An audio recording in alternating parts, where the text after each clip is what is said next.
Alright, now give me just a moment now. I'm gonna send out a tweet to the like 4 people who will see it. uh,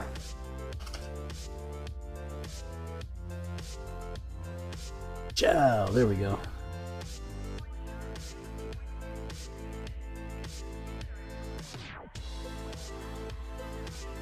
Alright, that is done.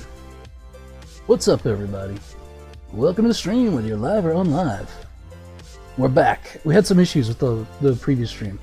This stream is considerably later than I wanted it to be, like day-wise. I was gonna say welcome to day 2 of Attacking the Titan, but in truth it's like day 4. Day 2 had some weird stuff going on server side, and people were having frame rate issues and things, including me. So I put off the stream. I decided to take that time instead to get some modified Guardian weapons, just to try them out, because I didn't have the proper things I needed to do to bring them to a Titan. And that actually took a lot longer than I thought it would.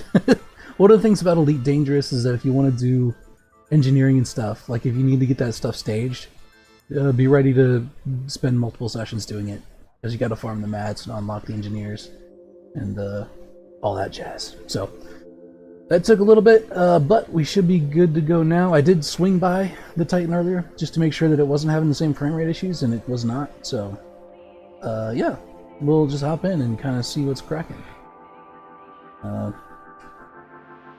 So let's see if it picks up. Wait, hold on.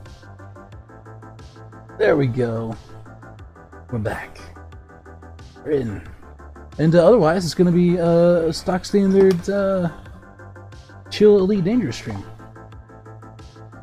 Actually, let me look at my outfitting real quick before we head out.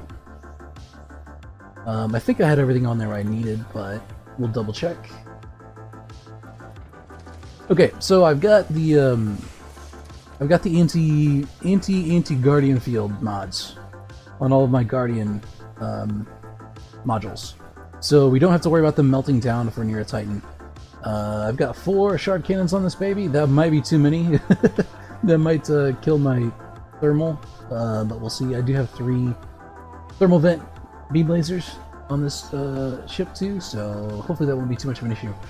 If push comes to shove, what I might do is switch one of these out for a torpedo pylon, and we'll see how that goes. If I need to do some Titan bombing or whatever, I can help with that, or at least try to. I don't know how good the Challenger is for doing that. I've never done it before, so anyway. But yeah, without further ado, I don't think we need to get limpets or anything. This is the first time I've taken this to a Titan, so it could be a little bit, scuffed. I don't know.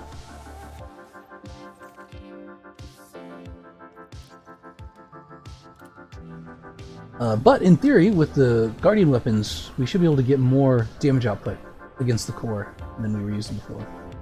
The only reason we were using missile racks before was mainly because they were easy to get and I didn't have to do any engineering or anything for them. So yeah. But now that all the hard work is done, watch us get there and it's like not even any better than what we had before. That would be just my luck. Get out. Zoom by that guy. It's nice to be in the Vorpal Strike again. I don't fly my Challenger very often.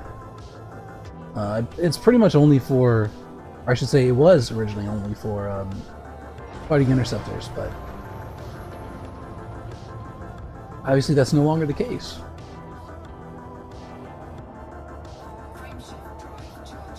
Granted, I don't know how well it's going to do, but we'll see. I'm excited. I'm interested to see how this works. Before we were getting about 2 million credit contribution for core eject or core venting or whatever. So every time the pineapple would pop up, we were getting about 2 million in credits for damage with the missile racks. So I'm interested to see what these will do. I am played on the Anti-Xeno Initiative private group, and they're like private session. So we shouldn't have to worry too much about gankers or anything like that. Whoa, hey there, buddy. Excuse me. This ship is slightly slower than Pleco. Not by much. It's only about five slower. 5 whatevers. 5 fucking space feet or whatever it is. But so it should still be able to outrun interceptors though. But the good news is now that we've got this ship in place, we've actually got a little bit more efficacy against interceptors and stuff. We need to do it. Unfortunately, I could not use my normal mod shards. I have the regular ones, which are not all that good. They have too much spread, not enough range to be able to target the hearts well enough. But it is better than probably what we had, or at least just as good, on a much more survivable chassis, essentially. A much tougher platform.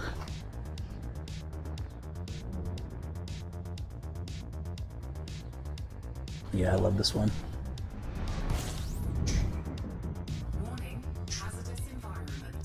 The background music is by... Oh yeah, I got Super Cruise Assist on this, don't I? Nice. I can be lazy. Awesome. I'll let George handle the approach. The music, background music, is by Slamhouse, by the way, if anyone's interested. The links to it, to the specific videos that I'm playing in the background, are in the VOD description on YouTube. On my YouTube channel, Richter Graves. If anyone has interest in that. Just thought I'd let you know. Okay, so yeah, we got a little ways out. We're probably going to get interdicted at some point. We usually do once or twice, like 6 times if we're unlucky. Now, one of the things I don't have on this is I don't have as much utility as far as like repair limpets and collector limpets and all that stuff. I don't have inventory space. There's no like cargo racks or anything on this thing. It's all about fighting. So there's no wave scanners. Wait, hold on a minute. Did I switch out? Wait, we might have to go back. Did I get a pulse wave? Shut down field neutralizer. That's not what we need. Okay, I forgot to switch it out. I can pull it off the Pleco though. I totally forgot that. Okay, we gotta go back. Hold on, time out. There's no way I'm gonna be able to get through the Maelstrom without the Thought pulse neutralizer. But the Pleco is back at the station, so we don't have to like worry about waiting for ships to get towed or whatever. We just gotta go back and switch it out. Unless, is there a rescue ship somewhere? Nah, it's fine. We'll just go do that. There surely is not one that's closer than this system. Sorry, a little bit of setback at the start, but it'll be fine. We'll get in there. We'll fix it up. No problem. We'll be back out there in the blink of an eye. Probably, unless I forgot something else.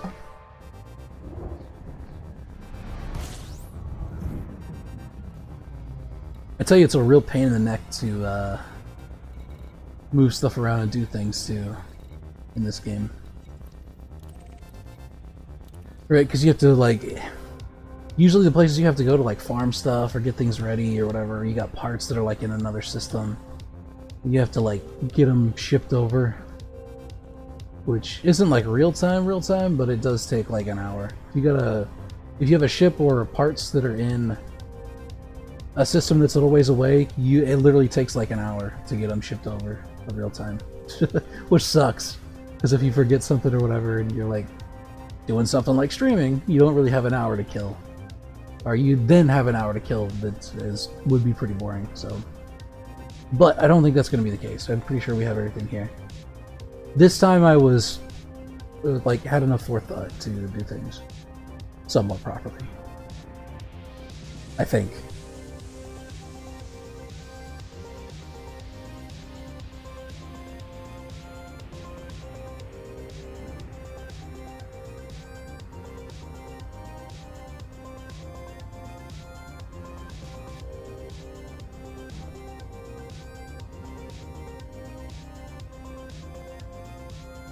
back to Elephant Fort. Sorry. Elephant Port. Look, Mr. Frodo, it's an elephant. Let's see how the stream's looking. Looking okay? That's not too bad. Everything's looking fairly smooth.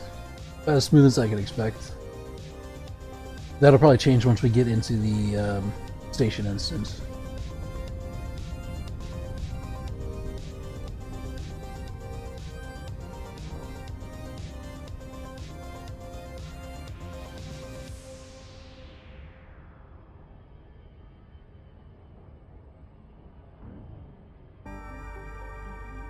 Mystic, what's up, man? He's got crumped, eh?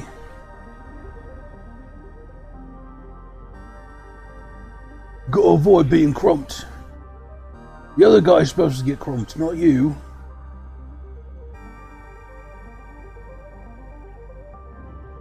How's your night, man? You doing good?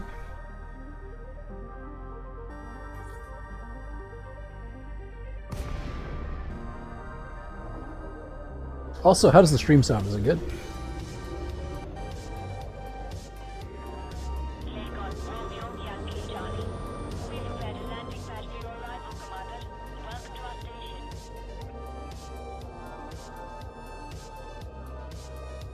Your Death Killer trike almost completed. Nice, man.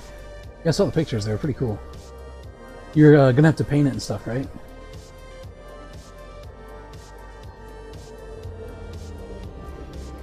I'm gonna request docking before we forget. Stations don't like it when you try to enter them without asking for consent first.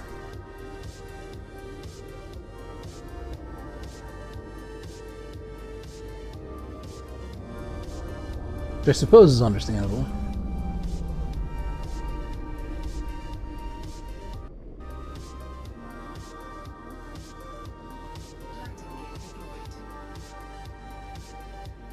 Oh yeah, well, the stream's looking a little bit choppy. That tends to happen in stations.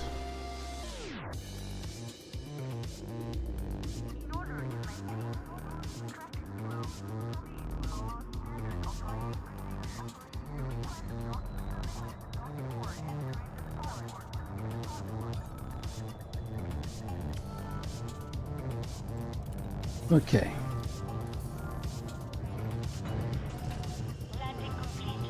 This part's looking forward to because in this model there are 3 orcs on it, which is why I have to wait to finish the mod. Oh, nice. Yeah, whenever I was pretty young, my dad got me into painting miniatures. And it was pretty fun. I was not very good at it because I was like a kid, you know, at the time, but it is a fun thing to do. Okay. I need to switch out to the Plucko.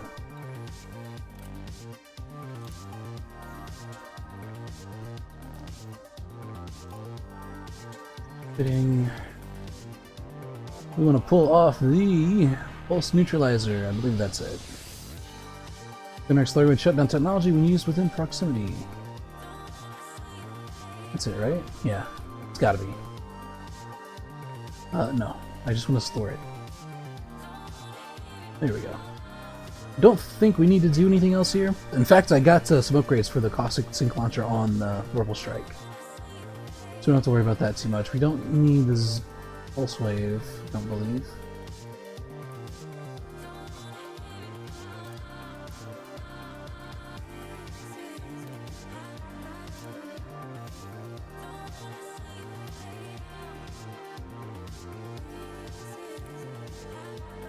Okay, outfitting. We should be able to replace our shutdown field neutralizer with the pulse neutralizer. Frequency use of the shutdown was fully negating the impact that affects human vessels. Maintained for the duration. The draining system, most powers are completed. The module require period of recharge. Yeah, I think this is what we want. Thargoid pulse. This is essentially what lets us get through the Maelstrom when the Titan does its pulses. And it should be set to a hotkey. So I don't think we need to assign it to a fire group.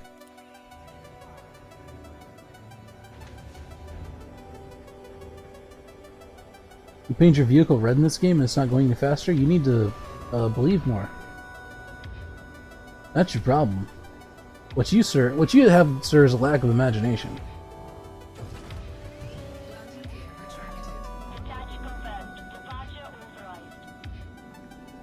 You're not wahing enough.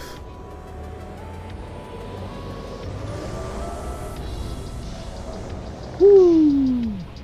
It's a little close.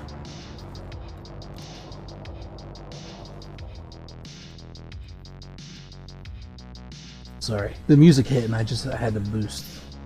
You know how it is.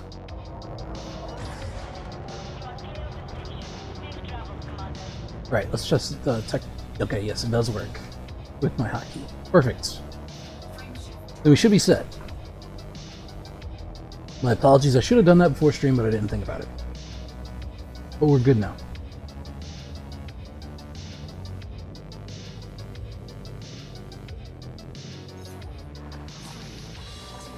So I don't know, well, I mean, we'll have to see how this turns out, right? I've got 3 thermal vent lasers on this thing, so we shouldn't have an issue with keeping cool. But we don't have any repair capabilities. No hull repair ones anymore. I'm pretty sure we have an AFM. Also, holy moly, we didn't get hyperdicted. I think that's the first time that I've ever jumped here and I didn't get hyperdicted. Pretty cool.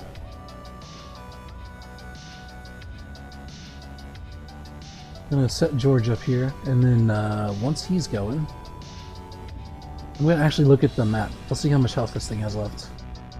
It should still be like 3 plus, a little over 3 and some change hearts, something like that. Yeah, there it is. Yeah, so we got like, what, 40% left on the 4th heart? Maybe I should say the 5th heart. So we still got plenty of stuff to chunk into, to sink our teeth into, you know? Earn those credits, earn our decals and whatnot.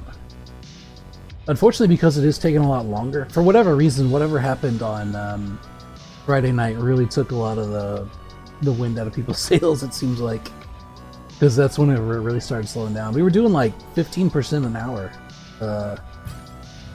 on Thursday, and then after that point it just dropped off.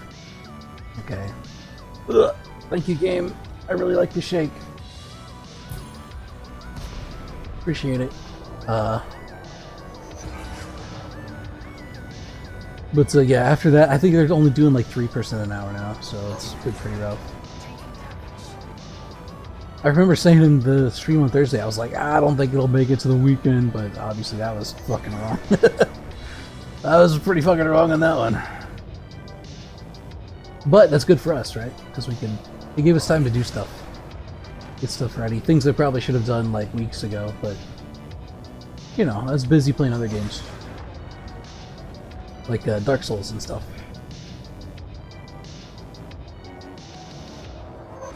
Hey Mystic, are you still there by any chance? Guess what I found? I was going through some of my stuff, and I found some old copies, hard copies of games that I've owned for a long time. And I want to see if I can get them to stream. I found my old copy of Champions of Norath for the PlayStation 2, so I'm going to look into seeing if I can get some software that'll run PS2 games on a computer. And the other one is Dungeon Siege, the first one, which came out in like 2002, I think. So I want to see if I can actually get those to run, and I don't know, see if we can do some streams for them. Seems like it could be fun. I especially remember liking Champions of Norath, but I'm pretty sure Dungeon Siege, as I recall, is sort of a similar thing. They play kind of like Diablo, with like loot drops and stuff. Could be pretty awesome. Then again, I was much younger whenever I played them, so maybe it's just like my nostalgia kicking in, or my young brain not having good taste or whatever. But we'll see. I don't know. If I can find a way to play them, I'll definitely try it. If nothing else, it's like, you know, it's like gaming archaeology, right?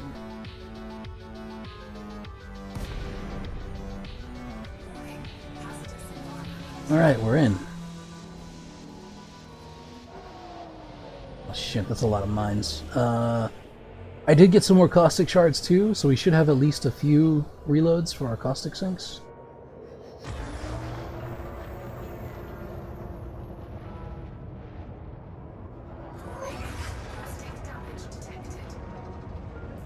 You'll also notice that I have more max ones. It's because I got it upgraded at Ramtah, which is pretty nice. And there's so many mines here. We're gonna get hit all fucking day. You can feel it. I think we're about to get hit from the side.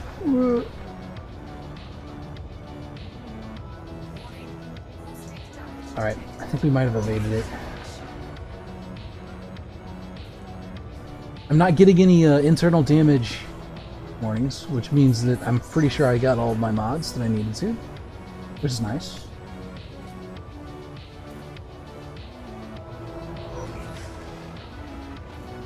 The boost on this is not quite as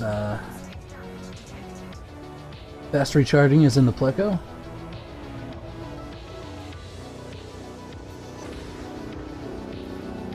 No pulses yet, that's nice. Alright, well, I say that. I shouldn't have jinxed it.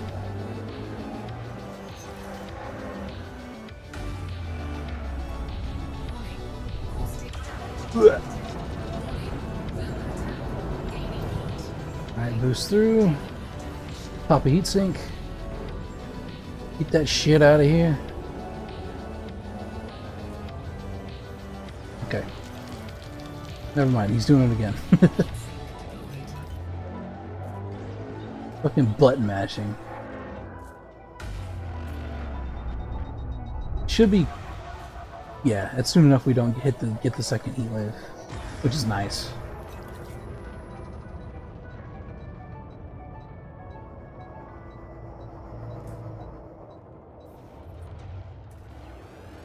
Oh, okay. I think we're through. Right? Oh no, just be on the safe side.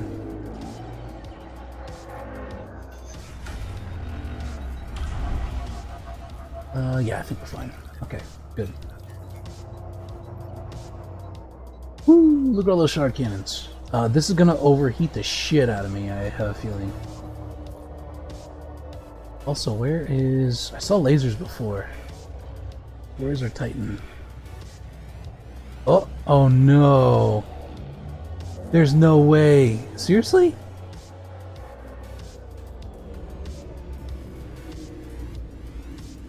It was fine earlier. Oh, god damn it. Are you serious? This is exactly what it was doing Friday, too.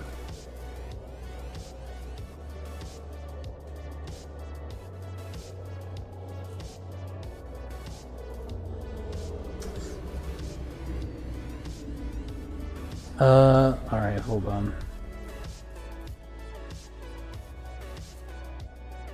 Let me get this heatsink done, and then I'll pop off. I mean, should I try it solo? Maybe it's just like other players causing the problem. Whoops, damn it. My inputs and stuff are delayed.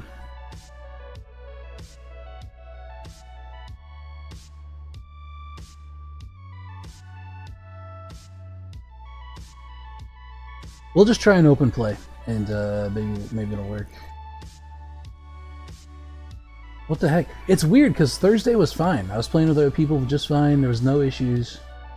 Then starting Friday, we start getting these weird frame rate instances where once you get through the maelstrom, it's like fucking impossible.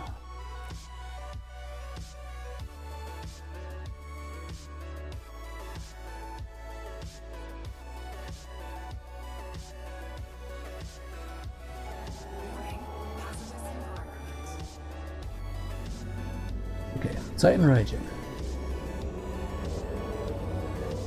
Let's try this again. If we can get through to the Maelstrom, and we don't have any frame rate issues, then we'll know it's got to be something to do with the private session, I guess. I don't know, maybe other players are like doing something that lags them out or whatever, I don't know. Because I was definitely here in a solo instance before and did not have any issues.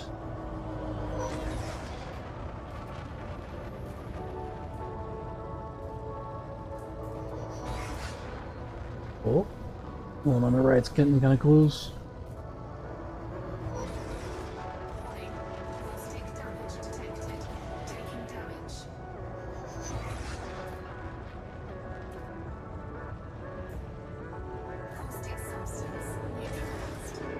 Man, the Maelstrom freaking jostles you around like crazy.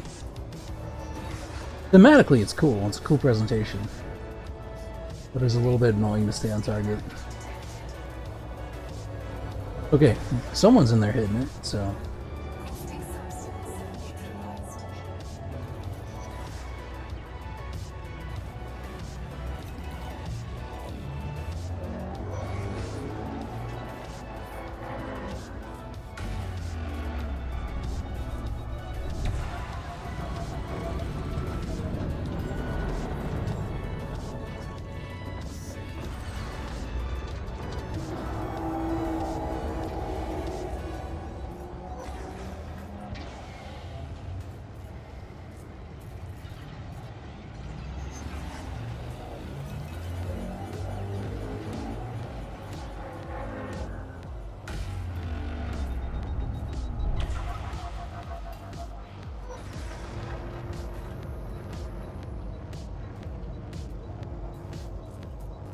we couldn't quite get in with full 7 Caustic Sinks, but...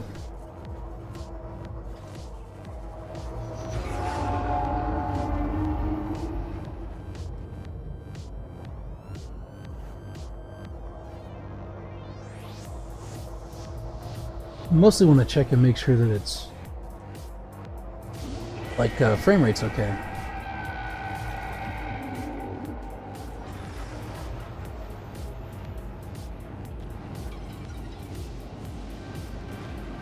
Oh, there it is.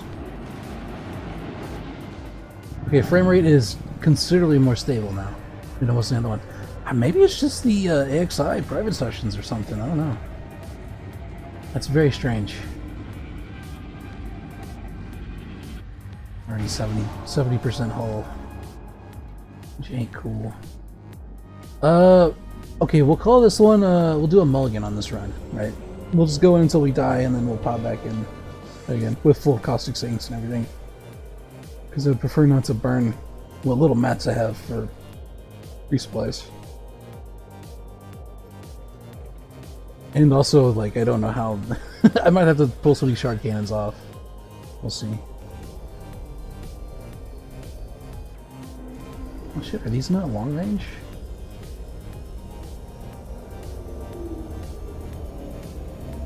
That's maybe not good.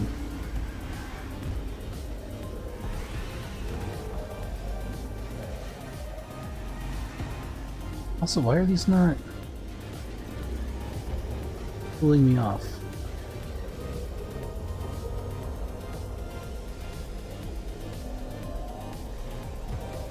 Okay, now they're starting to work.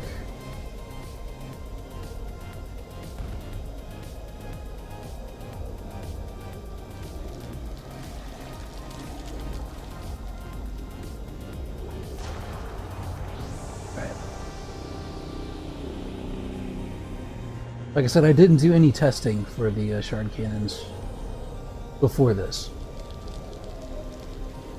So we'll consider this a little bit of an experiment. Wow, this cockpit canopy really... it's kind of hard to see out of whenever you're, when it gets all frosted. Yeah, I might have to switch out for the long range beam laser on the Pleco.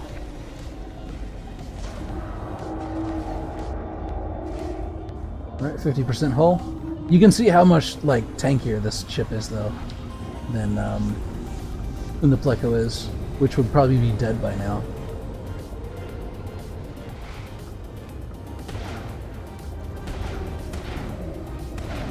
Oh, actually, it's not too bad.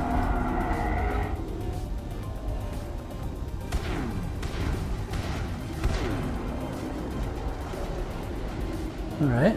Interesting. Oh my god, look at all the interceptors. There's like 5 of them.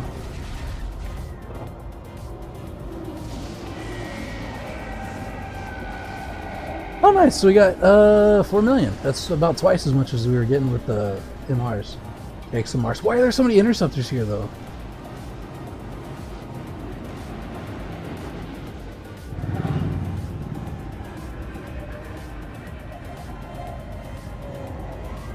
Flashbang. Sorry.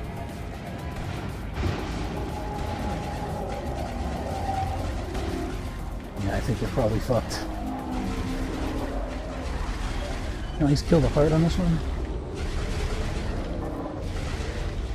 Nope. We're dead. That's weird. I've never seen that many interceptors flying around in an instance like this. But we know that it's that the frame rate issue, for whatever reason, seems to... I don't want to say it's only the AXI ones, but it's definitely like sporadic for whatever reason. Because that one seemed to work okay.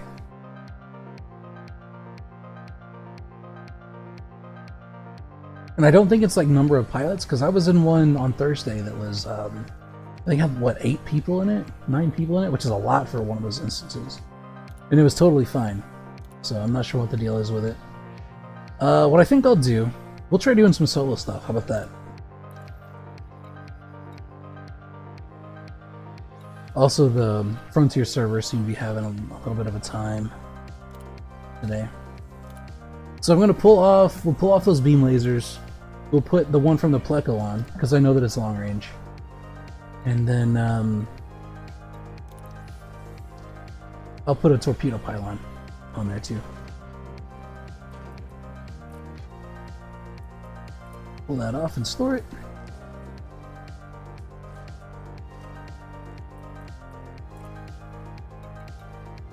Oh, that's not right.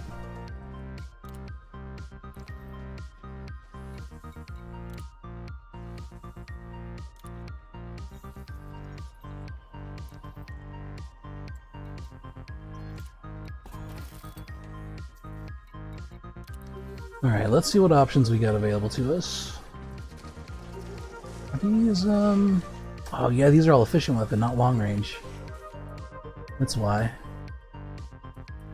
Alright, we're gonna store all of these.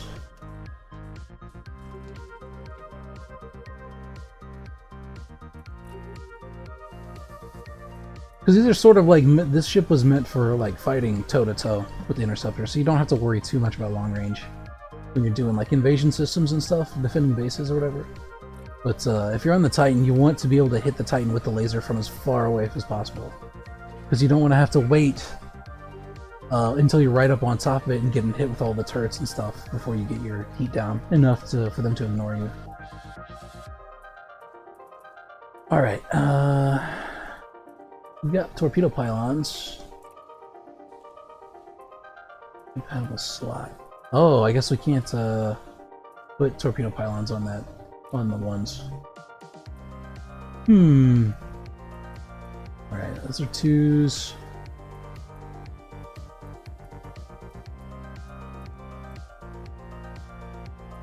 Uh-oh, so I guess those are the only ones we got, huh?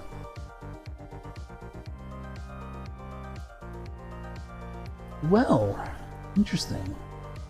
Yeah, I guess it was a 2 slot that we were using before.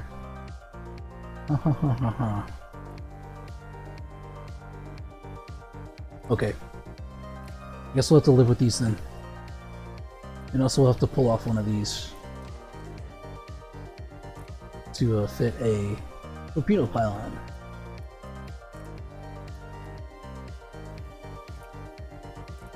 Which we're gonna need if we're gonna do solo.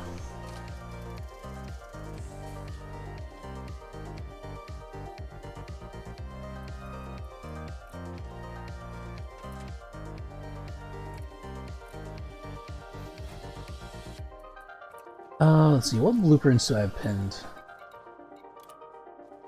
Do I have long range for beam lasers?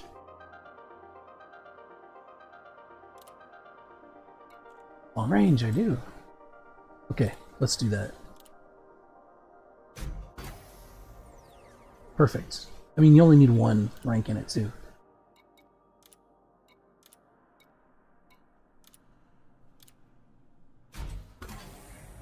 Oh, perfect. Okay. Great.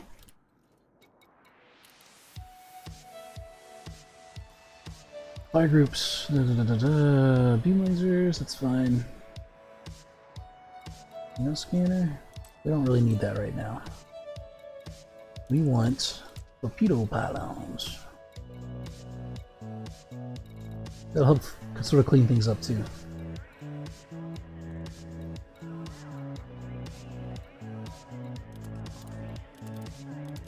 Alright, perfect. That should do. Alright, let's try this again.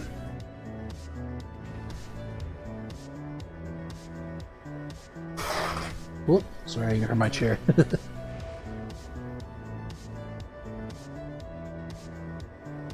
Okay, and I'll go back in on open play, and we'll see if anyone's there. The problem with open play is it seems like it kind of bugs out the instances, which is not cool. I suspect that's probably what we dealt with the last one, with so many interceptors there. But we'll try.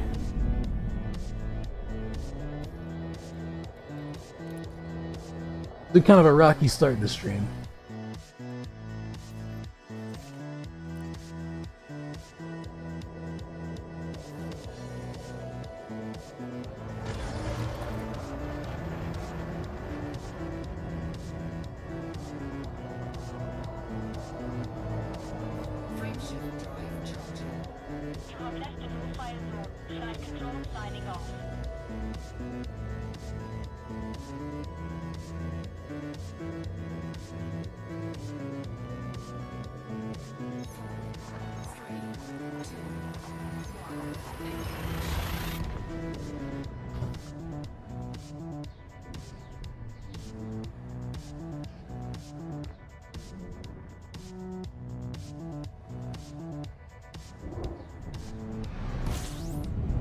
So before, whenever we were doing these runs, we only had 5 caustic sinks, and that was just barely enough to get us through the Maelstrom.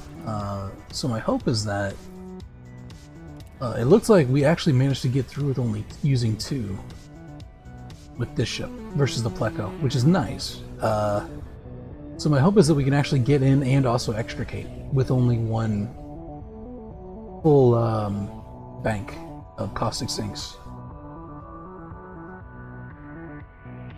That way we don't actually have to do any synthesis of new ones.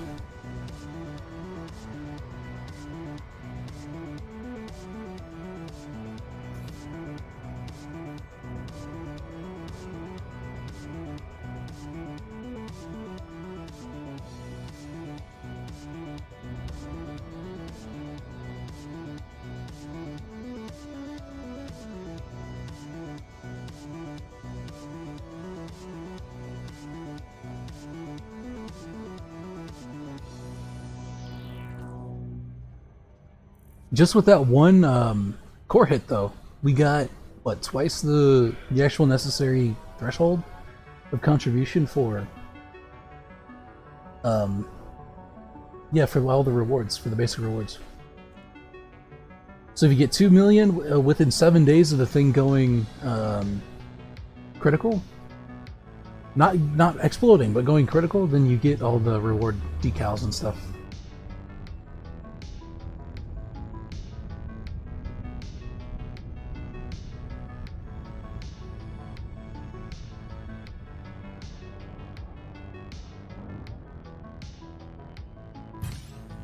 Ah, shit. I was just thinking, hey, I haven't been interdicted, but I didn't want to jinx it.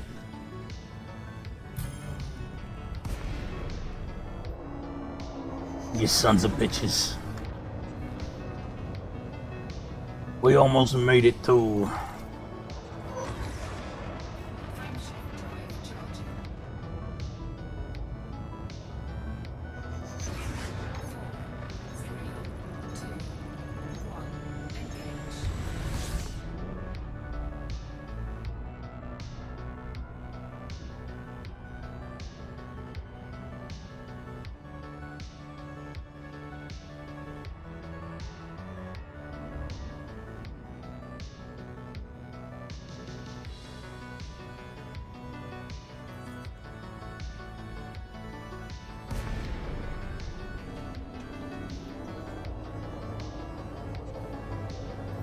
Alright, where's my caustic sink? Wait, why is it on 2?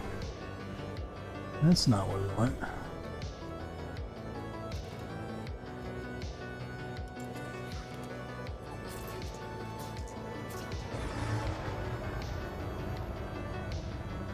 It is it's the other button for my normal setup, which is a little confusing, but that's fine. We'll deal with it. This music is popping. Why does this music go so hard? Because this is actually not in-game music. This is music by Slamhouse. If you'd like to see the source for this music, you can go to the YouTube VOD description. I got the links in there. Slamhouse is he has his own channel and stuff, and does streams where he makes music. Pretty cool. I've seen him before. He hasn't paid me to say that. I say that of my own volition, and it is pretty neat. And he does a bunch of different types of music too. Do recommend if you're a music nerd, or just like cool music.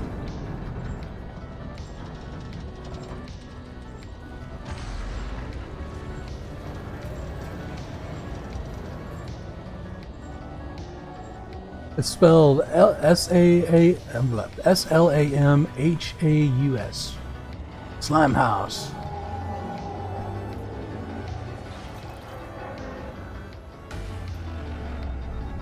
Well, that might have been too early. No, we're fine.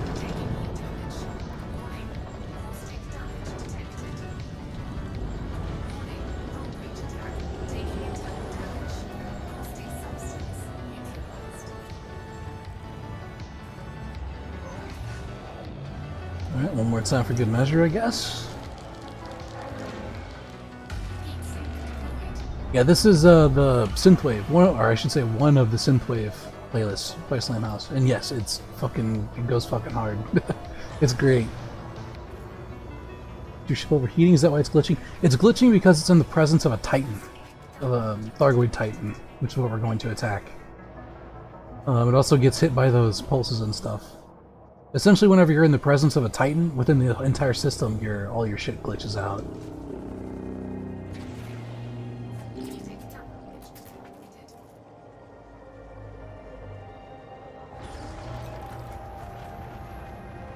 Alright, I do believe we're in the bubble.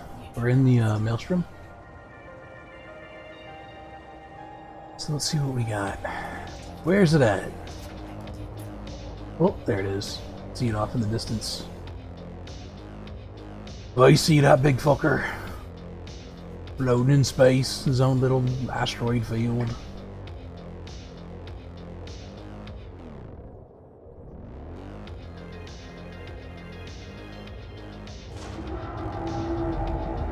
See, this one has like no frame rate issues at all. It's like pretty smooth.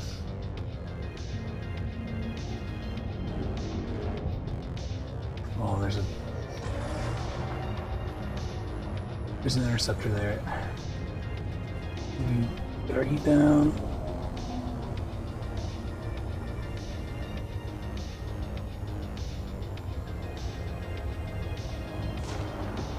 Oh, right.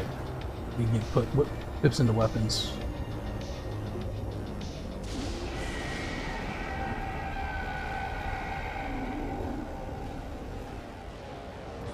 Never mind, we're out. You gotta get away from it.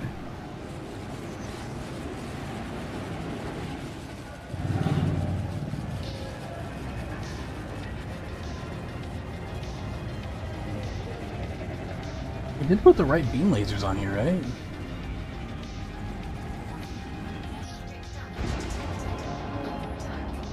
Didn't seem like it was cooling me down very much.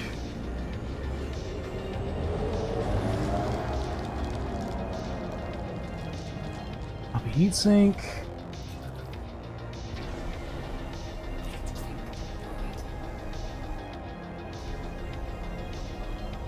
27, 29. See, why is it building heat? That doesn't make sense. Whoops. Did I lose my experimental effect? Something?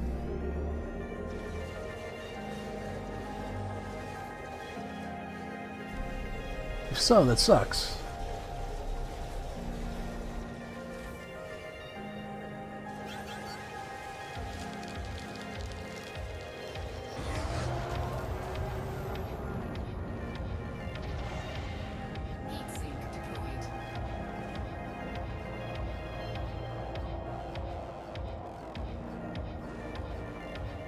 If it took off my experimental effect whenever I changed the mod, then that's a problem. Alright, these are the thermal vents. Torpedoes away!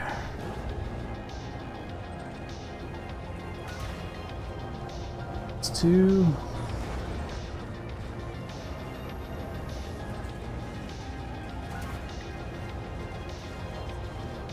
These are like fire and forget, you don't gotta worry about them.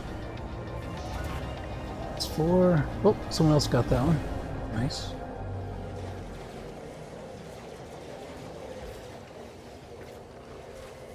Looks like someone else got the other 4, which is nice.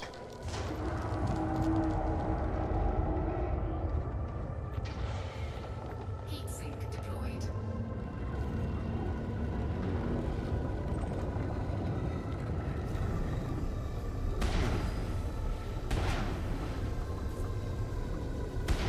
Wow, you gotta get like right up on it with this thing. Yeah, that's a problem. That's a big problem.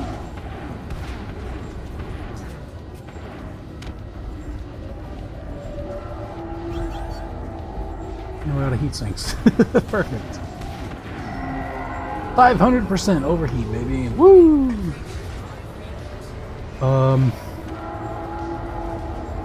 I knew there would be issues. I did not expect there to be this many issues.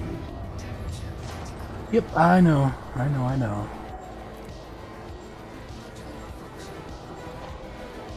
Okay, now we're taking damage. And we're getting lightninged. Ugh. Hey, you fucking mind?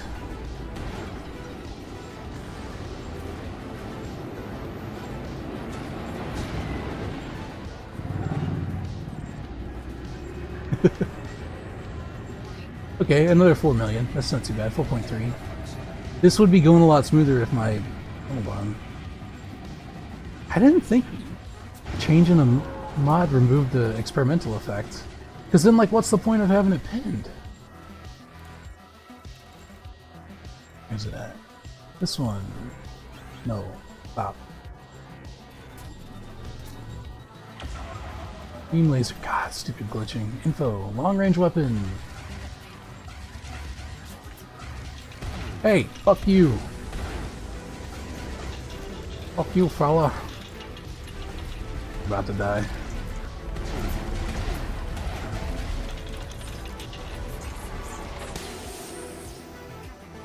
There goes my canopy.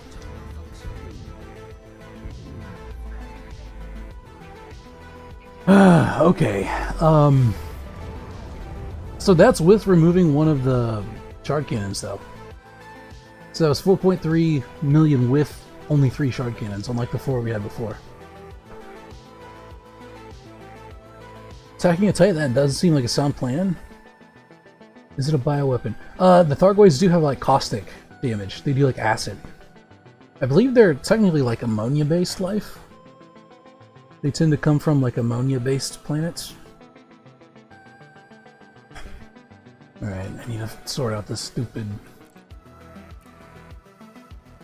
thing. The stupid situation with the beam lasers.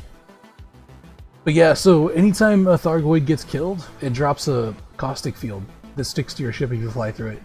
And also the Titans, which is what I was just there, fighting around, they have a big caustic cloud that just like stays around them all the time, called the Maelstrom. Which is what I have to fly through whenever I'm approaching it. And they're doing the pulse waves and stuff. Alright, what's the deal with this? Yeah, it took off the fucking...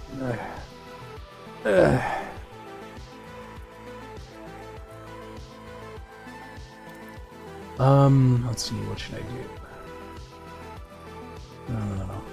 So the way that engineering works is you can go to an engineer and pin a blueprint. That's what all these are, right? So if, like beam lasers, you got long-range weapons. Unfortunately, you cannot put on experimental effects at a distance. So evidently, because I switched the modification on this one, it took off the experimental effect, which is the heat vent. or the thermal vent. Which is a real fucking problem.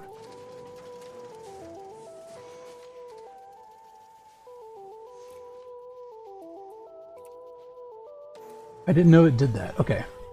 Well, at least we do still have one thermal vent laser, which is not ideal, because it's not long range, but it's better than nothing. The alternative is we could put the one we had on the Pleco on here, but it's a class 2, which means I'd have to get rid of another... I'd either have to get rid of another shard cannon or the torpedo.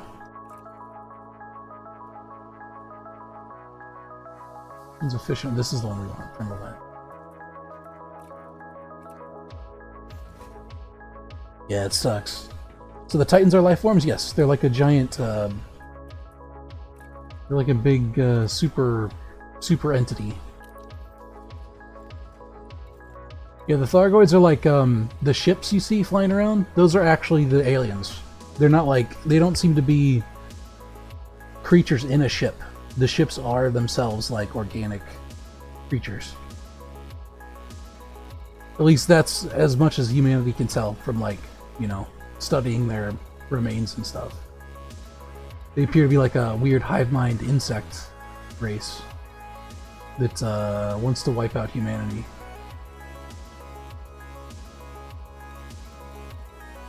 Alright. It's fine, we'll make it work. We'll make it work.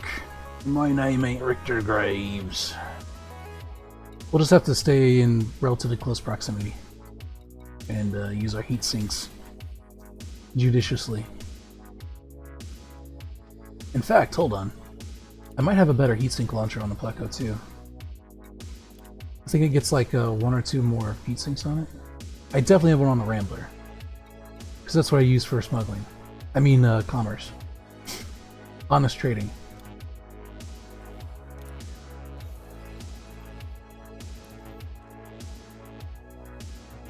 And I get 2 of the same heatwave guns, because I don't have... I'd have to go halfway across the galaxy to get more of them, to get the actual modifications put on them. It's a whole, like, rigmarole.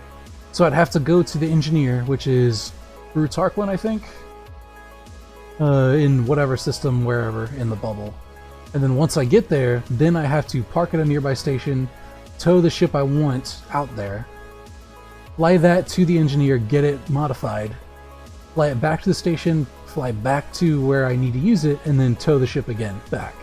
And that can take like 3 hours just doing that, so...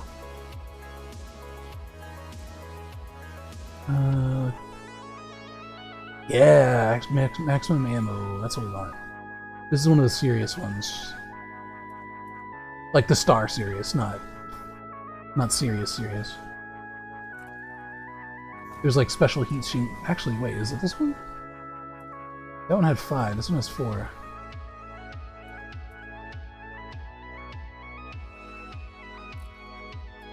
We'll store this one too. And we'll pick the better one. Whoop, that's not what I wanted. Sounds like vanilla while traveling, kind of. I mean, the thing that takes the most time is waiting for the ship to show up, right? Because if you're, you know, if you're a ways off from your destination and you have to drag a ship there or have it, like, towed, you're talking like a 50-minute wait. Or more. Right? If it's fairly nearby, it might only be like 10 to 30 minutes, but, like, hold on. If I wanted to go to Brute Tarquin, I think he does beam lasers. Engineer, where are they at? So it's 183 light years away that I'd have to go. So that would be like, yeah, that'd be like a 50 to an hour minute wait to get a ship shipped out there, and then another 50 minutes to get it back. Not counting travel time or the time you have to take to fly out and get it modified and all that stuff. Before we leave, we need to actually outfit this properly.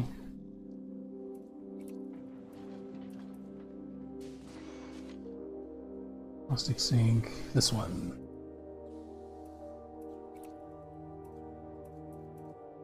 Beat sinks. Yes, that one's an HIP 219, and that would take 33 minutes to get here if I had started the transfer now. It's not sounding like FFXI waiting for the boat. Kind of, yeah. Alright. This looks like it's the best we're gonna get.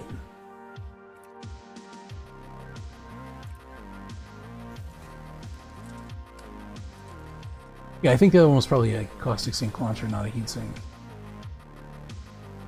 Which is what I was looking at. The one we have on here is better, because it's got 7.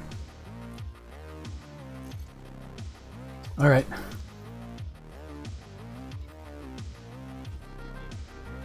We should be set up still. Alright, let's try it again. We're just like knocking the rust off. We're not knocking the rust off, we're fine-tuning everything. We're discovering our deficiencies as we as we come across them. Trying to fix them up.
There we go. That's what I've come to know. I wouldn't say love, but...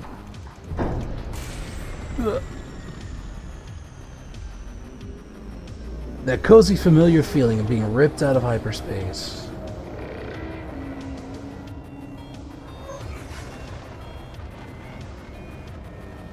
Can you meet the Star Fox and Bebop crew in this game? Unfortunately, no. I think we all live in our respective universes. And there's no way to cross the streams, unfortunately.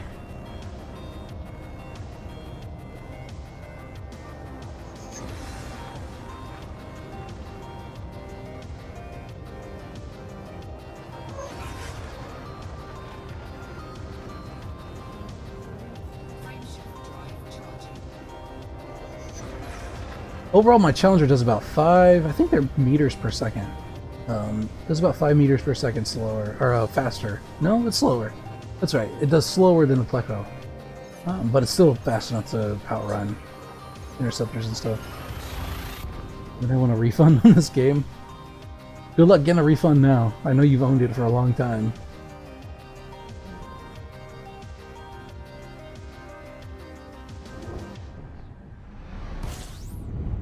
The Deep Rock crew? No, I don't think. I think that's another separate universe. Sorry.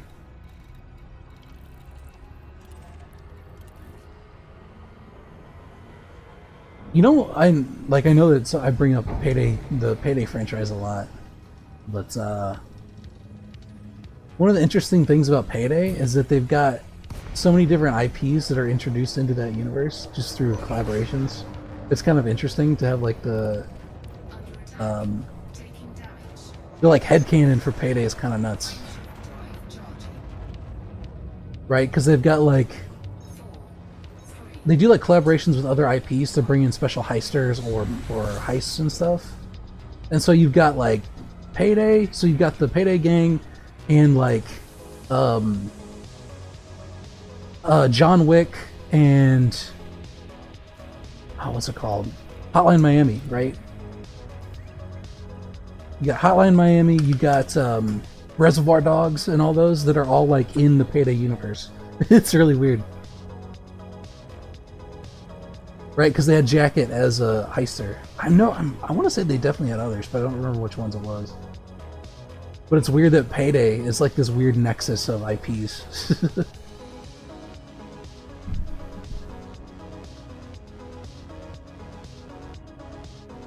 So Payday is in the Elite Dangerous universe? There's been no confirmation of that yet, but it would have been pretty far in the past from whenever Elite Dangerous takes place.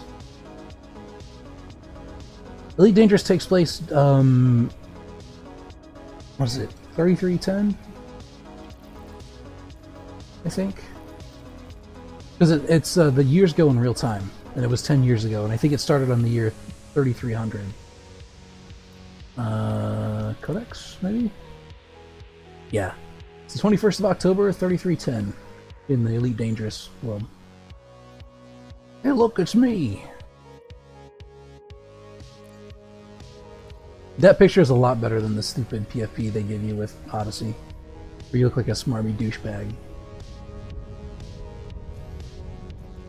Yeah, that's the one right there. Fucking hate that one. I wish they would change it.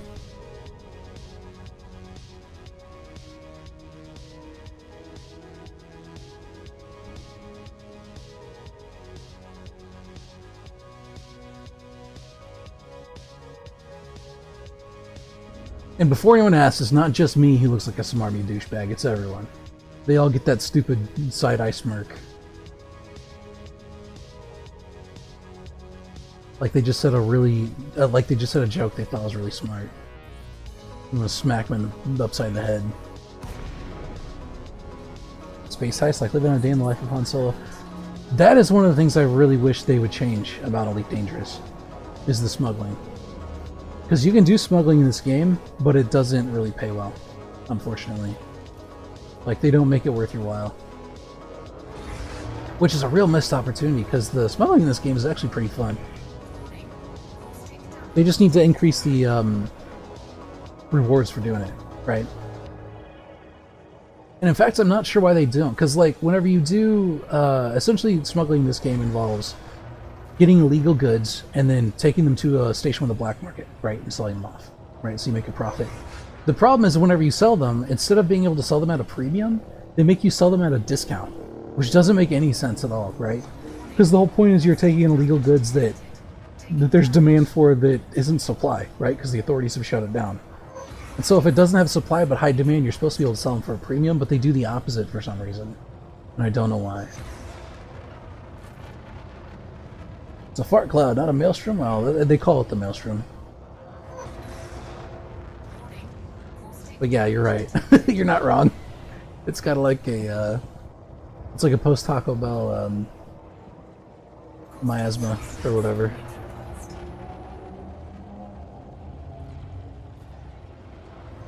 It's like the bathroom after, like the day after White Castle night.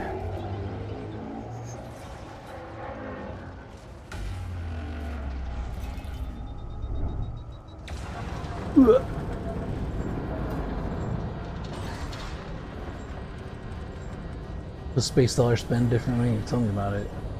They don't give a shit about economic realities.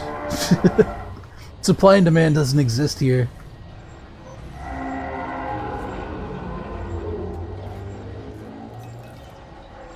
My music stopped. Once I get to the maelstrom, I'll check that.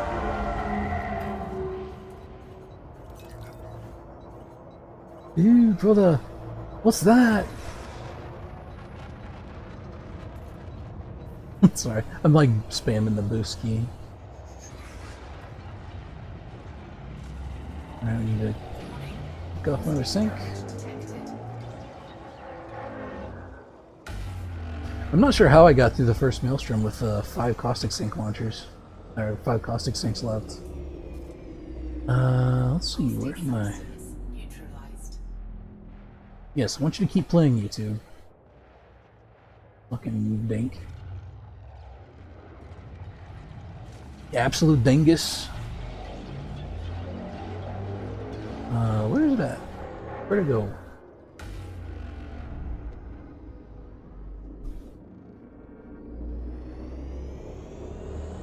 Thought it was like generally right ahead of me.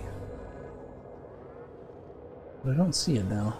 It'll like menacingly come out of the the cloud here in a second.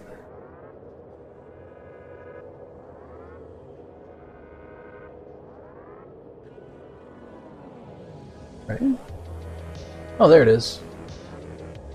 It's the giant thing that's impossible to miss.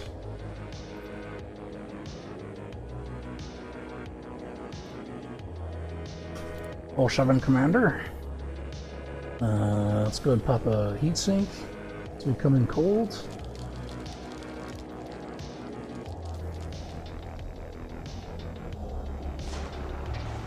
Okay, so we got a few other players here. That's nice.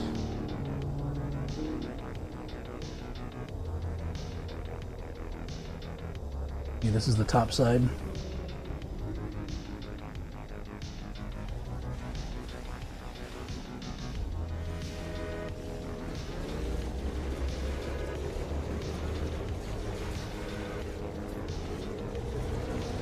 Yeah, why isn't this cooling me off?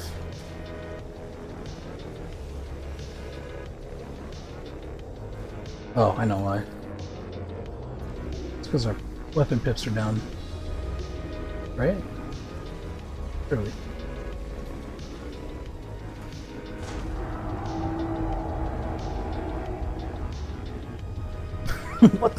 What the fuck is going on? I don't know. Nothing makes sense anymore. Maybe I need more lasers, I don't know.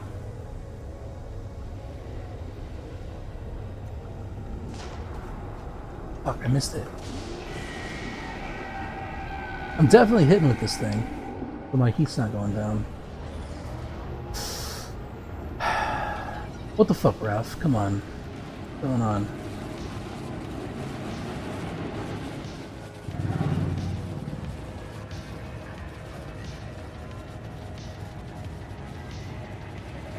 Beam laser. Info. We definitely have thermal vent. Heat dissipation is social striking target. The cost will increase heat during when missing. We're not missing though. And we're not doing anything like particularly to build heat, besides just flying.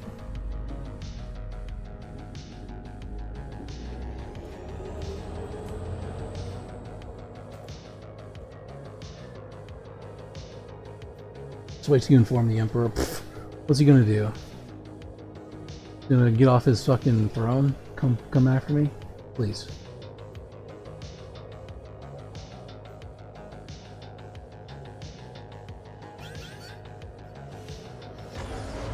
Let's get out and around.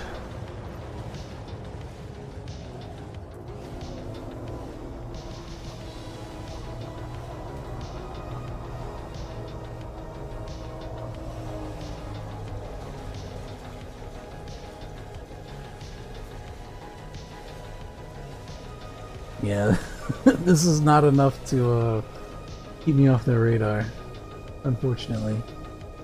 Looks like there's an equilibrium, a heat equilibrium around 27%.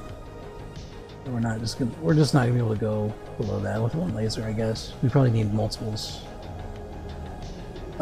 Which means I could pull off another shard cannon, and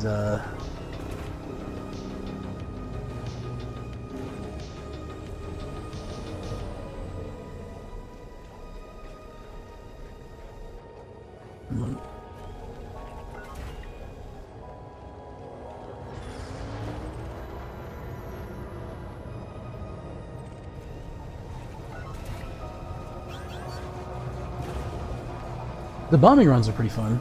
But yeah, I'll probably pull off another shard cannon and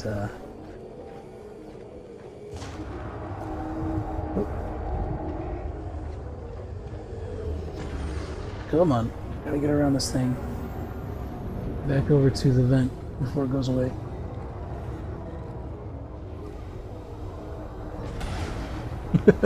This thing's so close range oriented, it's like impossible to do anything otherwise in this range.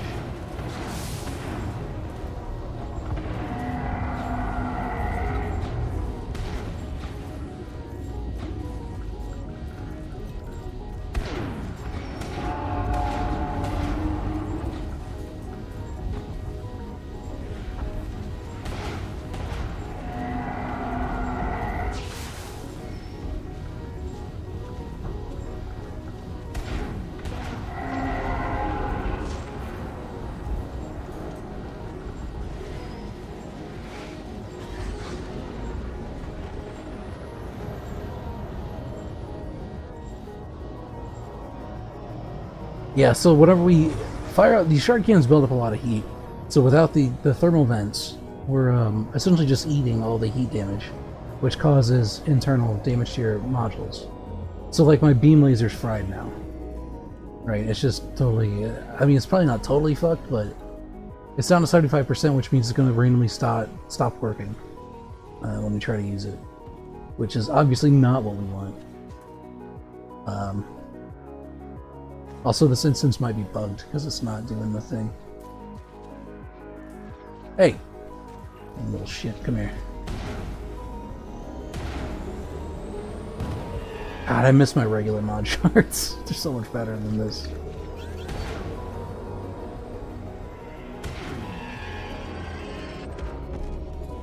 The little pellets move a lot faster, and they have a much tighter spread, so you can like bullseye scouts from further distance. Shard cannon or shard cannon? Shard cannon, not shard cannon. That's a different gun. That's a totally different thing.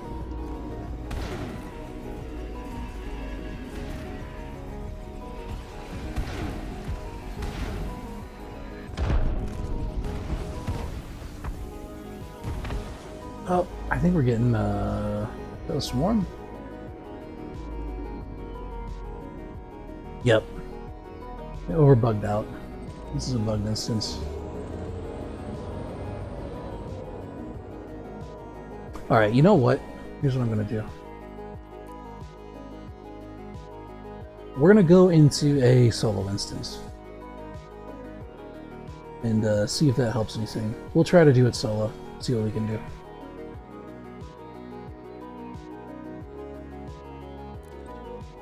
So as it turns out, the hardpoint distribution on the Challenger is not super great for this. It's not ideal. But with all the class 1s that are on it. Solo play.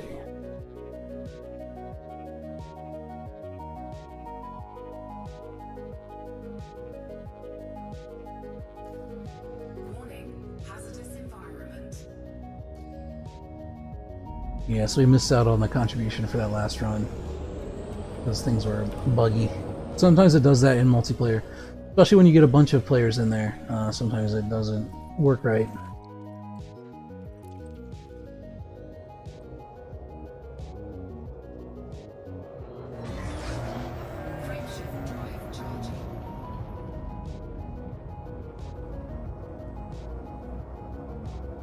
Okay, so we're gonna have to pull off another shard cannon, essentially. Because we're gonna need our torpedoes for bombing the vents, and we're gonna need that other thermal vent laser. And our class 1s will just pull off, because they're not doing anything anyway.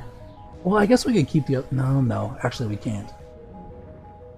Because it'll actually add heat if it's not hitting stuff, and it's a lot shorter range. Yeah, so we'll just keep it with the class 2. And try it with 2 shard cannons, I guess. This is my first attempt at, like, actually testing and doing stuff with Guardian weapons on a Titan, so... Obviously things are a little bit janky. Even though we are doing better than we were doing with missile racks, we're getting more contribution per run, that's for sure. Like, almost twice as much. Even with everything being all jank.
hold on. Let me think about something. Since those lasers are class 1s,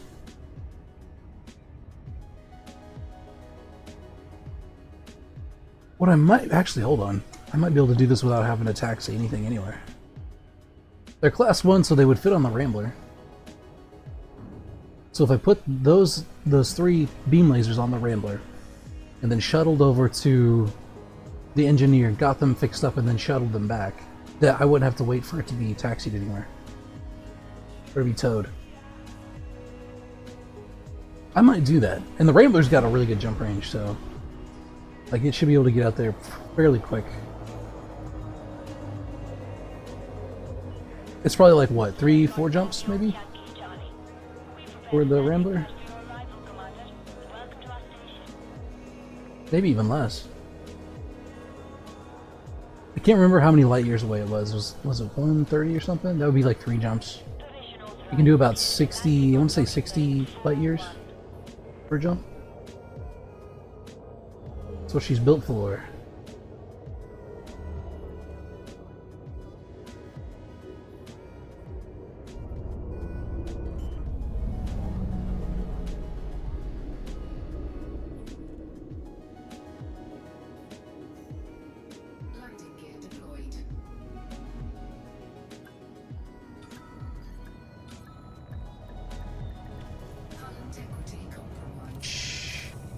Bring it up, don't mention it, computer, jeez.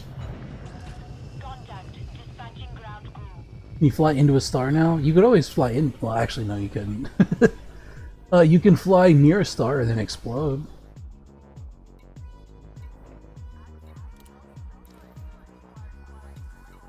Okay, here's what I'm gonna do.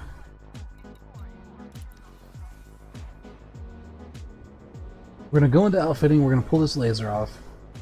We're gonna put him on the Rambler, fly it out to whatever the beam laser guy is. I think, like I said, I think it's Plutarch.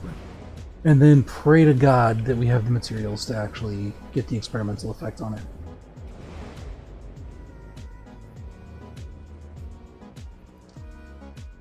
And hopefully 3 class 1s will be enough to keep this thing cool. Alright, we'll keep all those. Actually, just to satiate my own OCD, which I don't really have. Keep our hardpoint convergence like symmetrical here.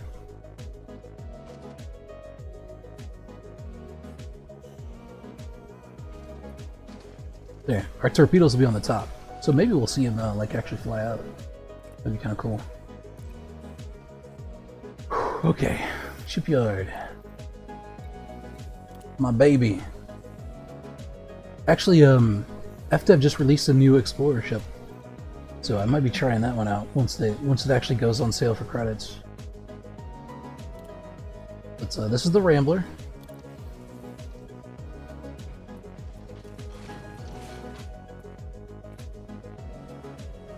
Alright, we're going to we'll store all these.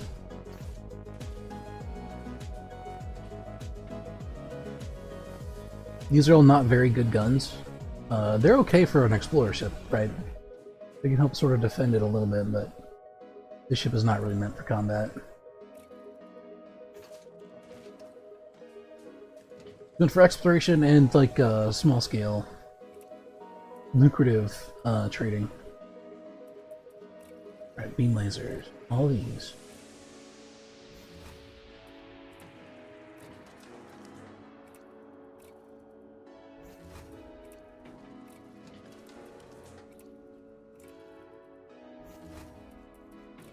Perfect.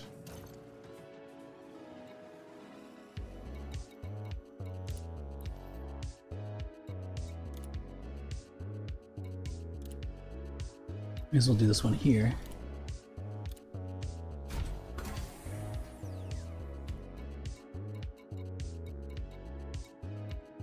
Ooh, you can go out to 4,200.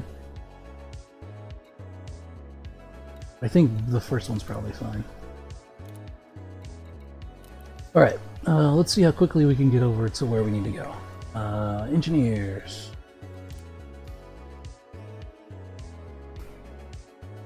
Power distributors, pulse lasers. We're looking for beam lasers.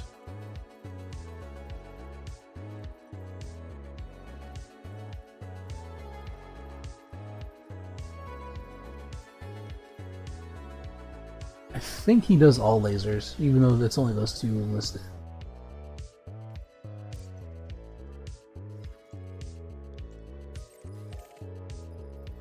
Let me just double check that really quick before I go flying off and get us stuck in a wild goose chase. Elite dangerous. Engineers beam lasers.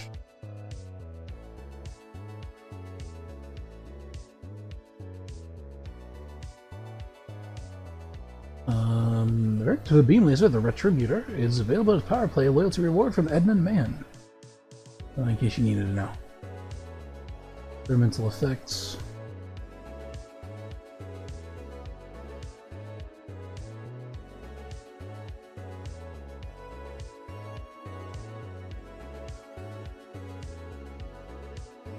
Ship engineers, blah blah blah blah blah, build Turner, search. Refined rather. Beam lasers. Brew Tarquin. In the Dweller. We'll see which one of those is closer.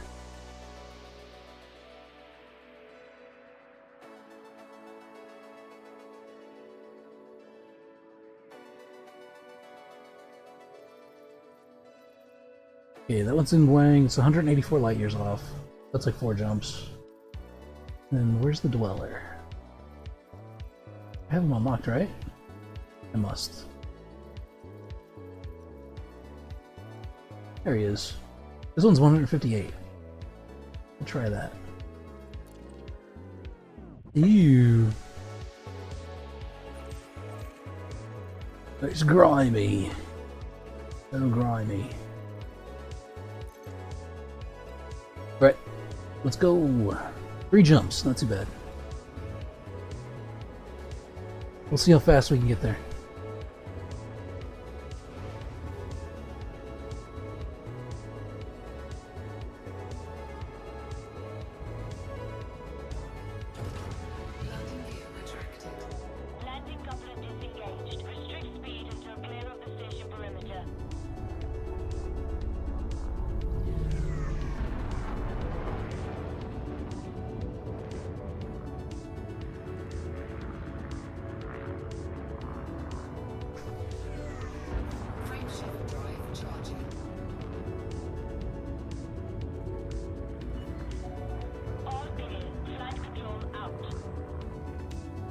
I love how this game looks. Just really nice to just like be out in space. It's especially calm and relaxing whenever you're like doing exploration stuff, because you can go like way outside the bubble where there's just no humans at all and go explore stuff, find weird anomalies and things, discover new planets, get your name on them. Pretty neat.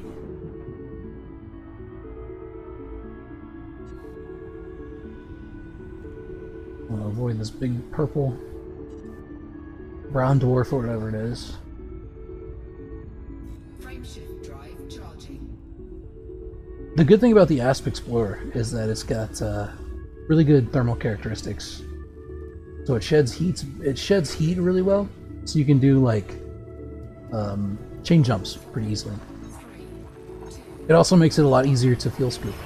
Makes it faster because you can stay closer to a star without overheating as bad. I don't know what the thermal characteristics of the new Mandalay is, but I'm definitely interested in trying it out. I don't know, maybe I'll wind up replacing the Explorer, we'll see. I'll make it like the Rambler 2.0 or something. But I could be getting ahead of myself, it might not be as good for the stuff that I like to do. Fuel scoop disengaged. Frameshift drive charging.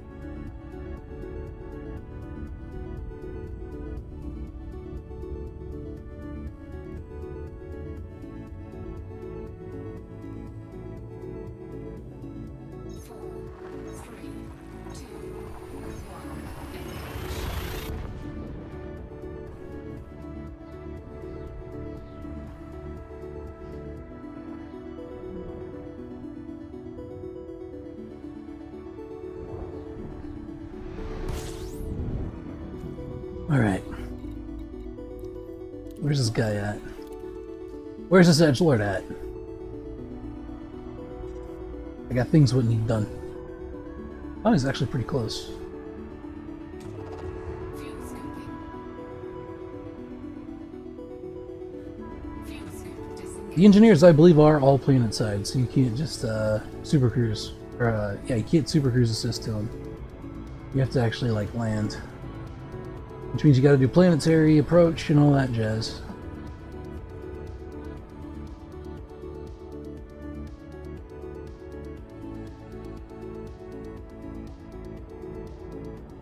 Alright, it's on the other side. We'll give her a wide berth. We'll come in at a decent angle. That's pretty important. How to do planetary approaches to bases. You kind of get them like they're where they're just peeking over the edge-ish. Right, like that. See how it's like highlighted now? So it's now within my line of sight. It's no longer on the other side of the planet. And I just kind of like come in at an angle like this. You don't want to come straight in toward the planet because you'll come in too fast. And you'll end up crashing. Oh wait, hold on. We have our super cruise set for it. You'll come in crashing into the planet's surface, and that's not what you want. So you want to come in at an angle, and once you get into a certain distance from the surface, you'll go into a glide. Engaged. And glide will take you most of the way down to the planet's surface in pretty quick order. In fact, we probably want to like get in a little bit closer. With that little gauge on the right, and this like little central display with the numbers that are showing my angle of approach, there to the right, that shows you how high away from the planet's surface you are. Generally speaking, and it changes depending on the planet, like if the planet is particularly large and it has a large atmosphere, you might have a further distance out before you drop. And generally, I like it to be about 100 kilometers away from my current position before I drop out. And it looks like we're about to hit this one. So, right around there. It doesn't have to be spot on. There's a lot of wiggle room you get, but as long as you're on the right angle and you're not like super far away from it, you should be good.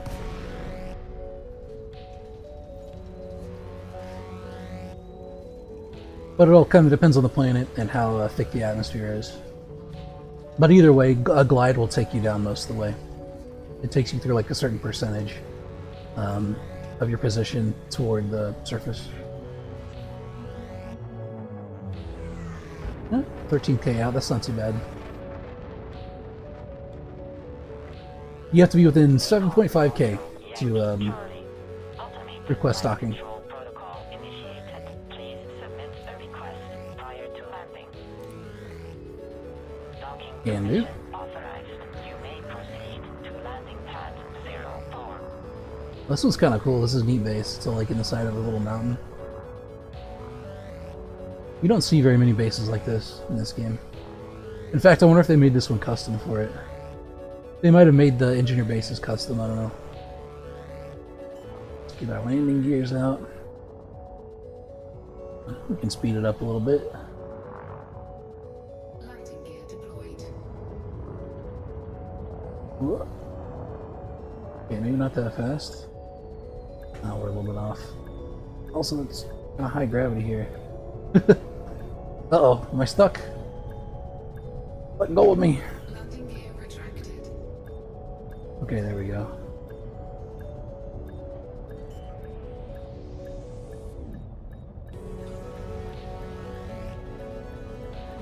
Landing gear deployed. Perfect. Flawless landing. Alright. Docking procedure completed. Ship secured. Greetings. Engineer's Workshop. Beam lasers. Want long-range experimental effect. Thermal shock, thermal vent. We have enough for 5, I believe. We only need 3. Increases heat dissipation when successfully striking a target. Alright, perfect. There's one.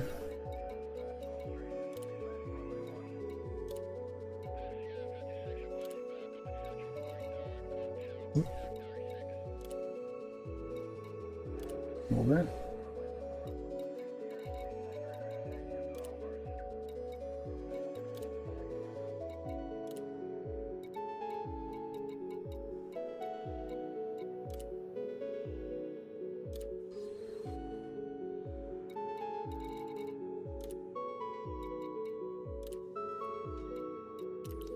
Okay, we good to go? Modules, beam lasers. Yep, that one's good. That one's good. And that one's good. Perfect. Just wanted to double check. Alright, now we just gotta head back.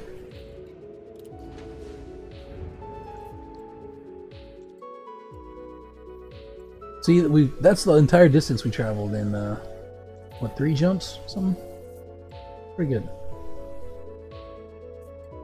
The Rambler is a great little ship for tooling around the bubble. And for exploration, because you can get pretty far outside the bubble. Departure authorized. He's got a fuel scoop and everything. Fantastic ship. If you want to do exploration in Elite Dangerous, the Asp Explorer is a fantastic choice. Even though a lot of people use the, not the landing gear. Frameshift drive charging. Even though a lot of people use the Anaconda, I think, because it has the longest jump range. Automated flight control protocol now offline. Thank you, Commander.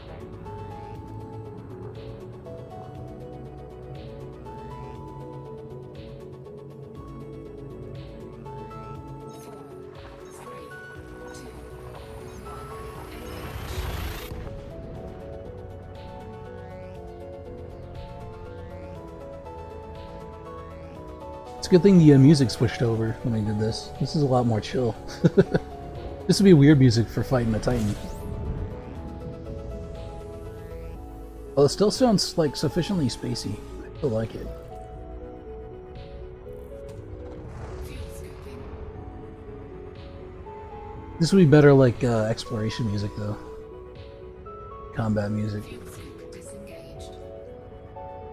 Frameshift drive charging.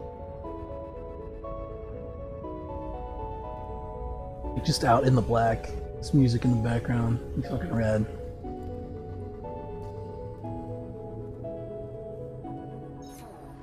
Three, two,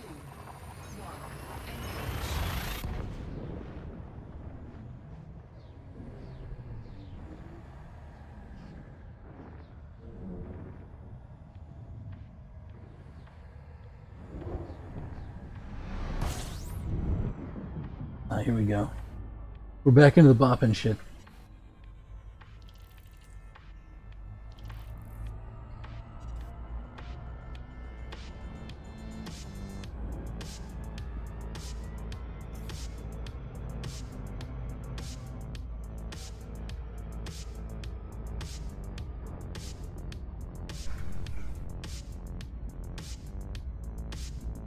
Frameshift drive charging. Speaking of exploration and combat, I'm literally one rank off of Triple Elite in each of the areas. So if I get one more combat rank, one more trader rank, and one more exploration rank, I'll finally have Triple Elite. Which is way late, because we're 10 years into the game, but you know, better late than never.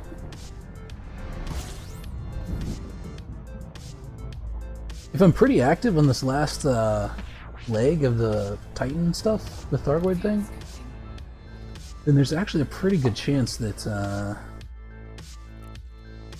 I could get Elite in combat. Because even the scouts count as Elite or Dangerous as far as like contribution when you kill them. And they can die pretty quick with the right setups. So I don't know. Maybe one of these days, one of these streams, I'll just have to grind them out or something. Try to get our elite rank. I'm pretty sure there's additional ranks beyond that too. Like you get additional levels of elite. I think up to Elite 5, I'm pretty sure.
Alright, once we get in, we will swap back to the... Well, actually, we'll pull the beam lasers off that we just modified. We'll swap back to the Vorpal Strike, we'll pop them on there, and then we'll head out. And we'll see if 3 Class 1s with Thermal Vent and Long Range are able to overcome whatever equilibrium as far as heat is generated on the Vorpal Strike. I think it probably will. Right, because we were maintaining 27% heat? Just with the one. So I think if we increase that by 200%, I think we'll probably be able to maintain minimum temperature creation, heat generation.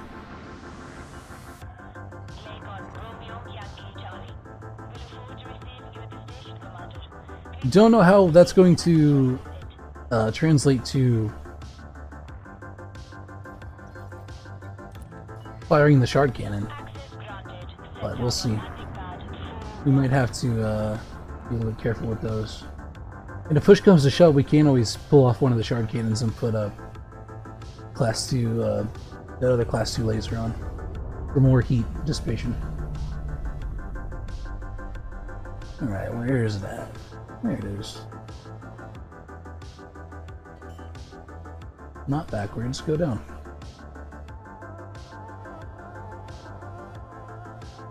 Landing gear deployed. Look at that, perfect.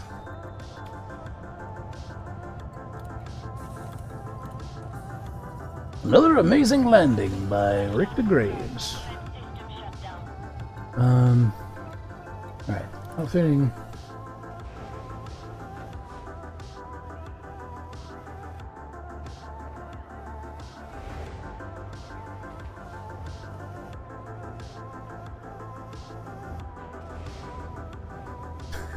The first first hour and 40 minutes of this stream has essentially been glorified inventory management, which was not my intention, but this is Elite Dangerous. And I don't always plan ahead very well, in case you haven't noticed.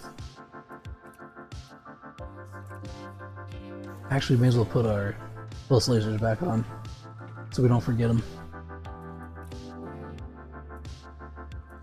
Where are they at? Pulse laser.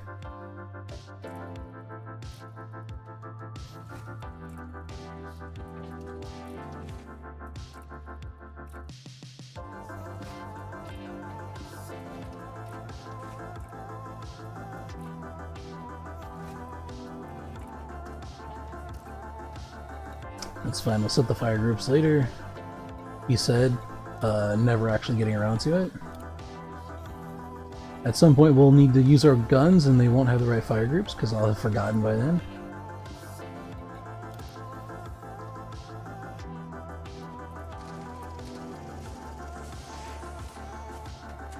Use the correct ones. Yes, long range thermal vents. Yes, perfect.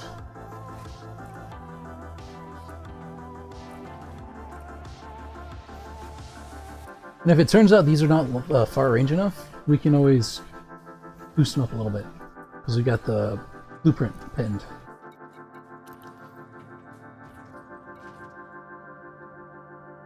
Alright, I think we're set.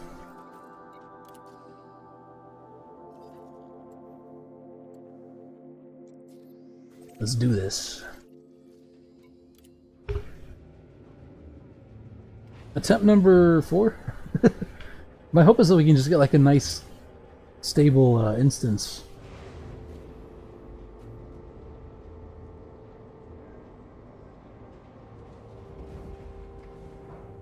Maybe not have too many issues, you know. Get some good runs on the core. Do our thing.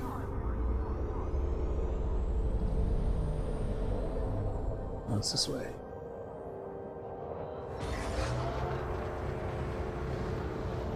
Sorry if the stream's a little bit choppy. It does that near stations.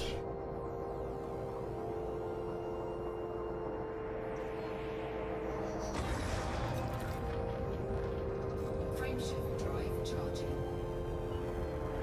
All units, flight control out.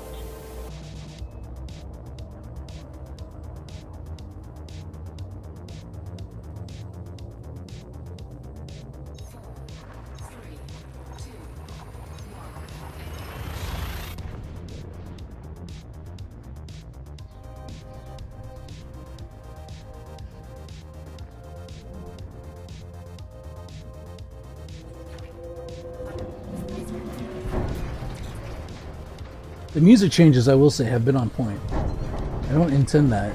It just kind of happens that way.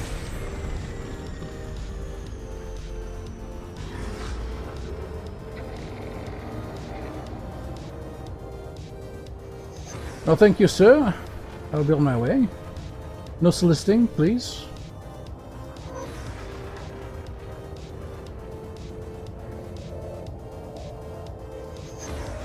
Oh shit, I can hear him.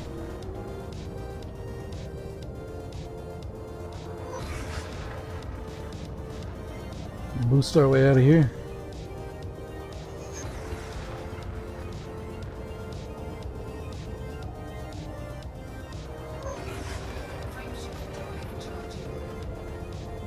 Okay, he's not that close because he's not interfering with our charging, so.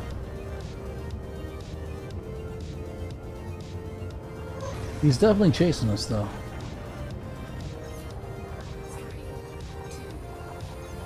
Ha, loser.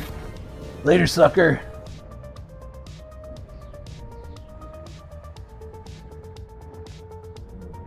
Eat my space dust, idiot.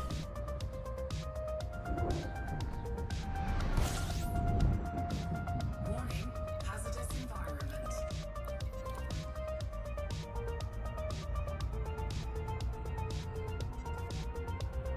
Let's kind of stay away from the sun. We don't want to hang out in a star. God damn it.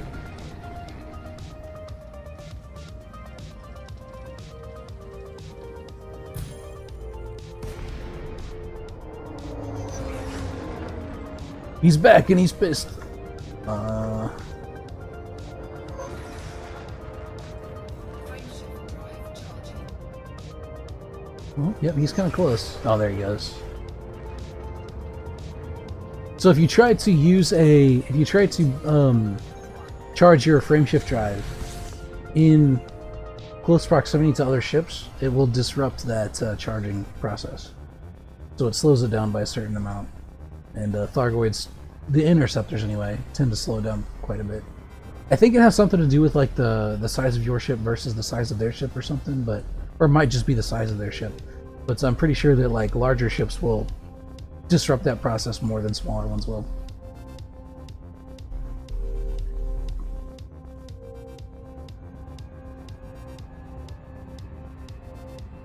I think it's just a way to keep like the little zippy ships from being able to run away, and like if you're in a fight with them, it's just like a mechanic to keep them from always jumping out before you can get them if you're flying a bigger ship.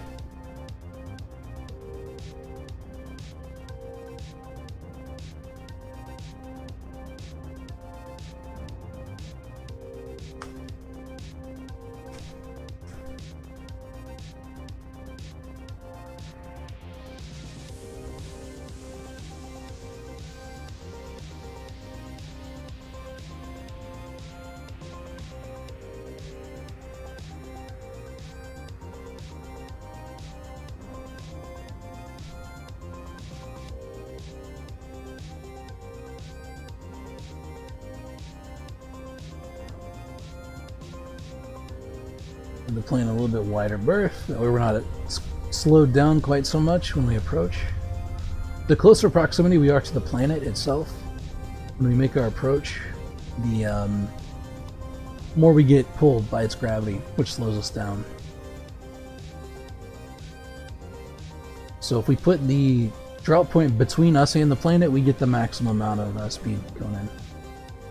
It's that we can. Like, you slow down naturally as you approach these little planetary systems anyway, but this will give us the quickest approach possible.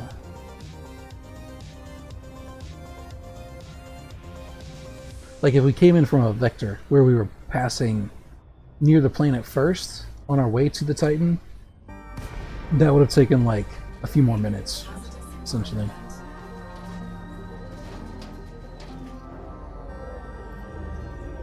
Alright. Let's try this again. How's our fire groups looking, actually? Whoop.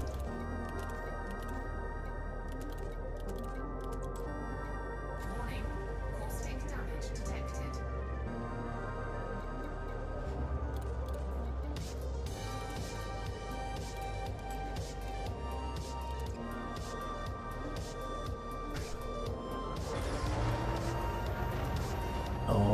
what you're trying to do.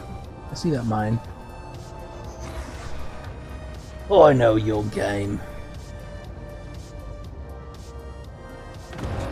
Ah, shit, they got me anyway. Hello? Excuse me. Thrusters, please? Excuse me? Thank you. No, not another one. Don't do that. We don't need a second one, please.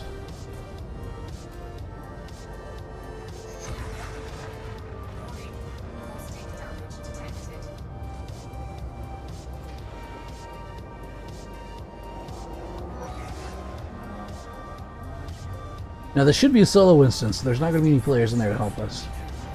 But my hope is that we can do this solo.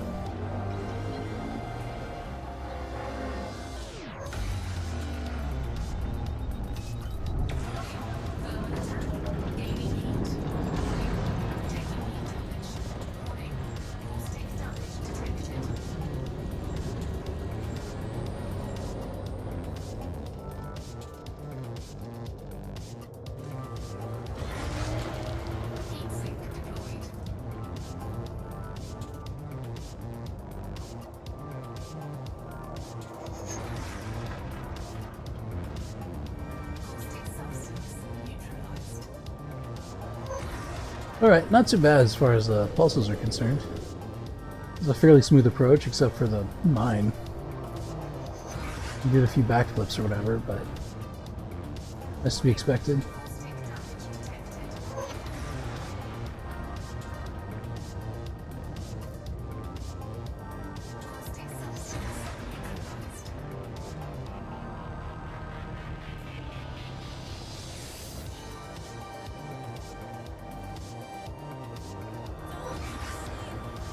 Alright, I think we're through. Now let's see if we can stay out of trouble. Where's the Titan? Thought I saw it like right in front of me here, but could be wrong. Could be my eyes playing tricks on me.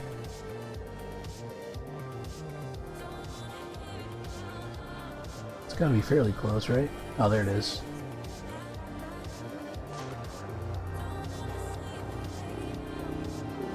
I'm going to pop a heat sink as we approach.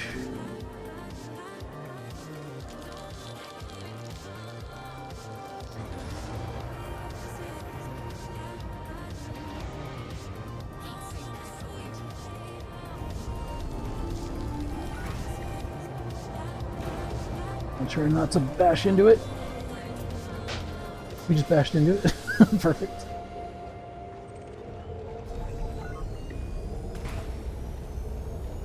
Okay, we're cooling pretty quick so far.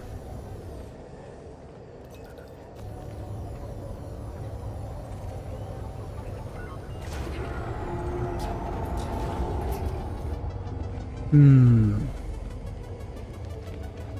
we need full pips to weapons. There we go. That's draining heat pretty quick. That's what we're looking for. But we have to have all pips and weapons. There's just no getting around it. I hear an interceptor behind me, which I don't like. Okay, we were not fast enough to get around. That's one of the big problems I have, is actually getting back around the Titan quick enough to get damage on the core. You can tell I'm very not practiced with Titan bombing. We got an interceptor on us.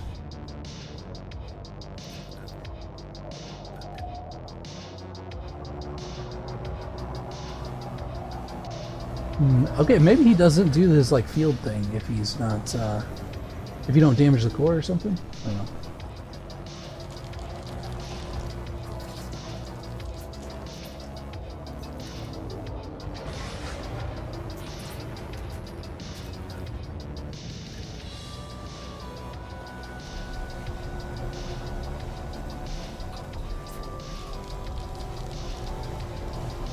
Try to get on the other side of it. These guys don't have line of sight.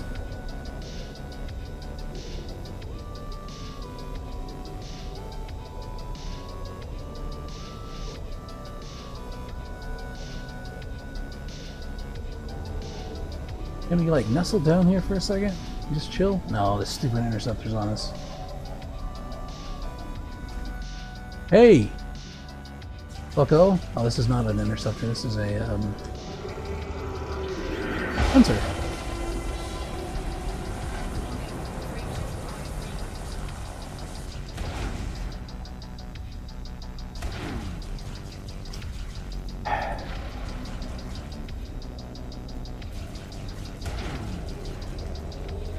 Yeah, this guy's gonna be really annoying to kill with normal shards. Could probably do it with the mod shards, but... Well, actually probably not, because these guys have, Guardian killing fields. Alright, this is probably a losing battle. So I'm gonna get back down here. And, hopefully we can just... I'm about to hit it again.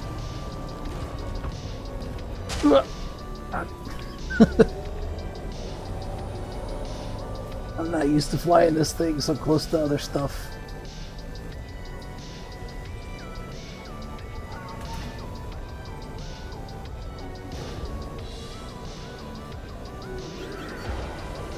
Stop! Oh god. Yeah, we're definitely not getting over there quick enough if this guy's shocking us. The prick. The little prick.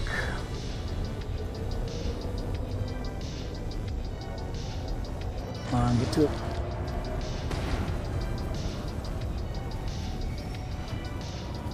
Reloading? Come on.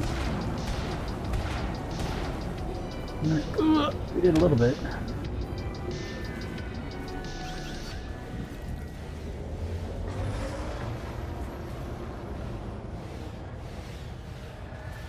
Alright, I mean, we got some contribution there. Very sloppy, though. Very, very sloppy.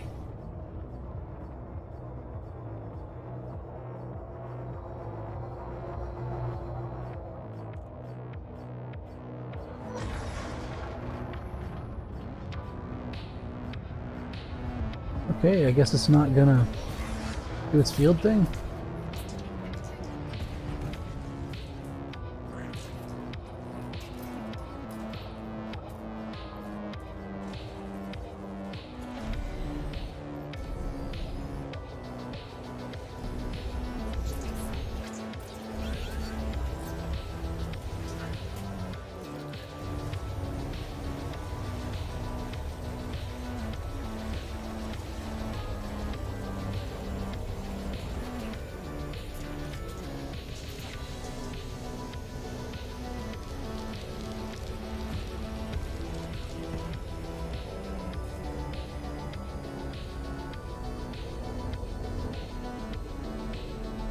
Man, the canopy view of this is not great when it's frosted. I'm gonna be honest.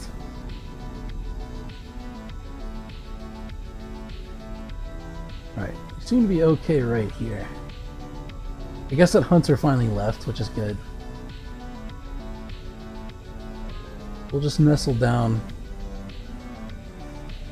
and see what we can get up to. We got a good equilibrium right here.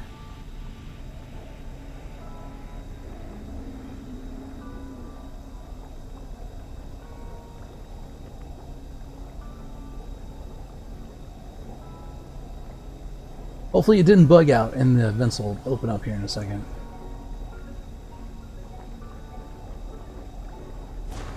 There we go. Alright, let's see how quick we can get through here. We do gain heat very quickly in this ship. Whoa! Height. That's not height.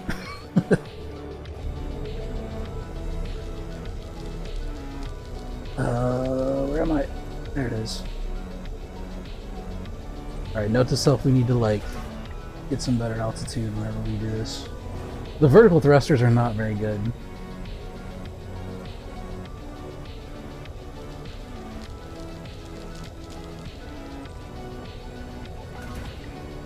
Especially when I'm not running pips to engines.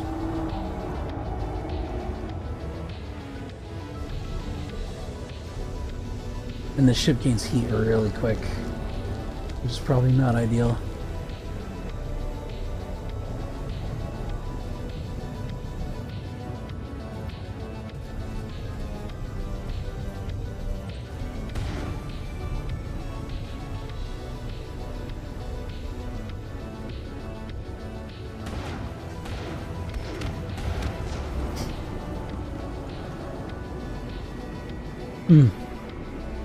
Right, it might not even do its little pulse.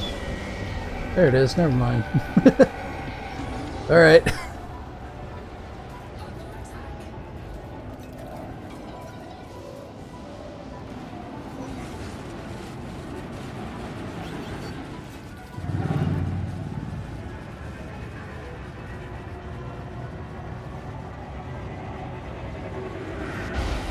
Okay, that's a proper interceptor there.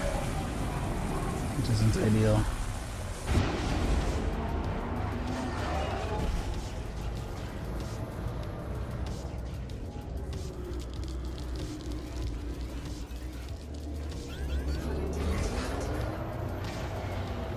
Heat sink deployed.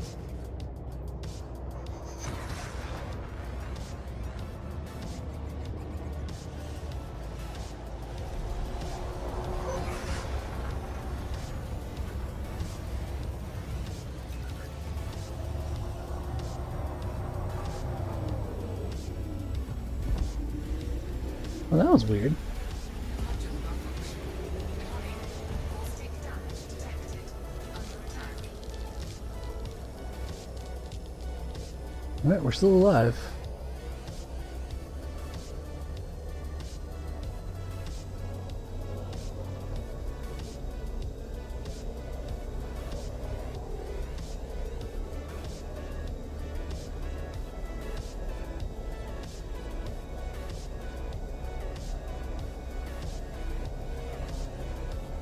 I don't know. Maybe I need to make a specific, get a ship specific for Titan bombing. Oh, that interceptor's right behind me, isn't it?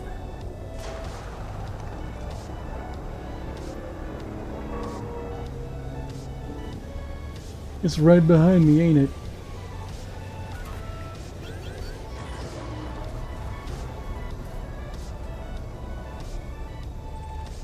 Oop. It's two.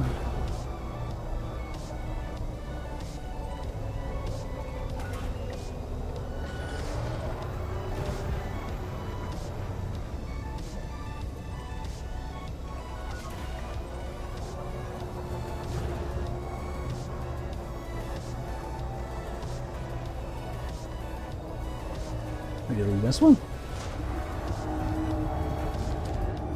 Oh, there it is.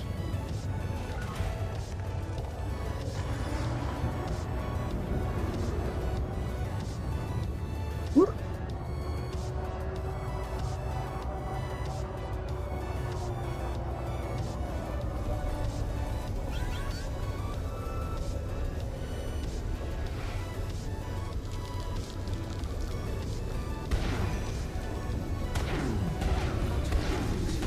Go.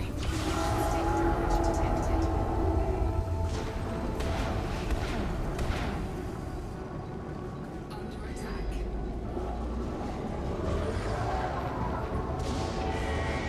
Yeah, there it goes. Okay. Yeah, for whatever reason it didn't do its like pulse thing like that the first few times. We're getting consistently lower contribution per run on the core now, which isn't cool, but it's because we're doing everything ourselves. Right, we don't have anyone there to bomb for us.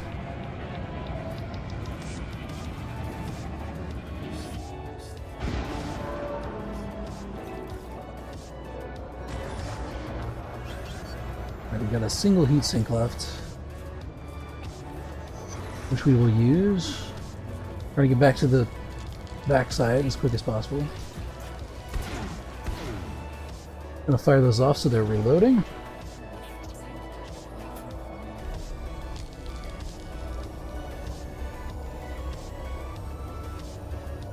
Honestly, this side is a lot more quiet than the former.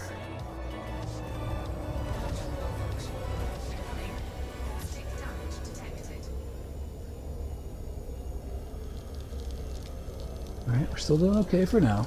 I feel like I'm getting somewhere.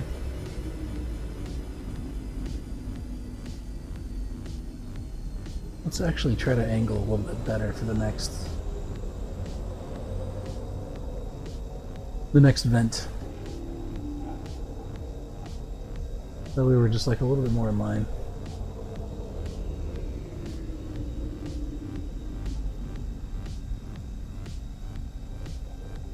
The idea is we want to be able to make a full loop, hit all 8 vents, and still get to the other side to get as much damage on to the core as we can. The problem is that this ship might just be not quite nippy enough to get around the tight turns and stuff that you need to get back over there in time. In fact, it might not even be fast enough to hit all 8 vents. I don't know. Maybe it'd be wiser to only hit like 3 or something, and then try to get over there, or 4. We could try that, see if that makes anything better.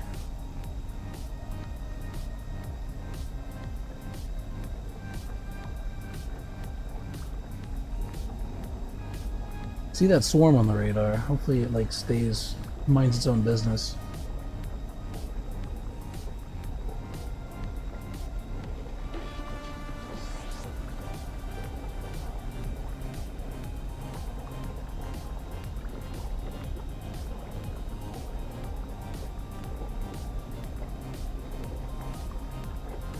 Any minute now.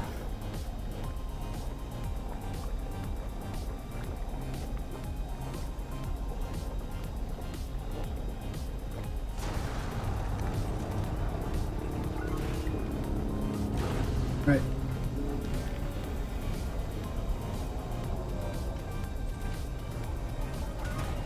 To see, we're moving like up. We move forward. Get that inertia conquered. I feel so slow.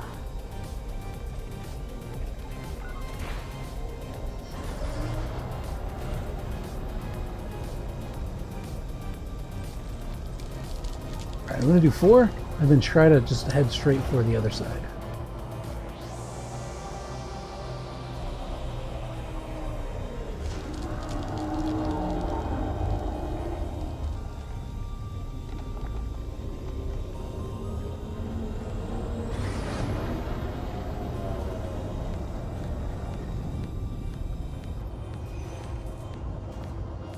Oop.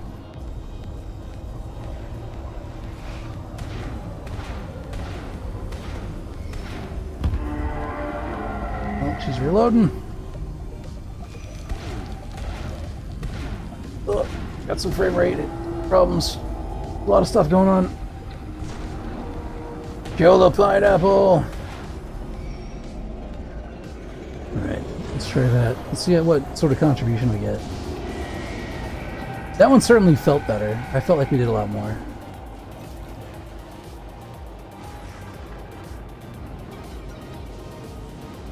Oh yeah, that was considerably better. Alright, so maybe the key is just to not try to get all of the vents, just like hit some of them. And I think the idea is that the more of them you hit, the longer it stays up. But we might not be able to do all of them as a solo player. We got 2 interceptors. Maybe we can like juke these guys.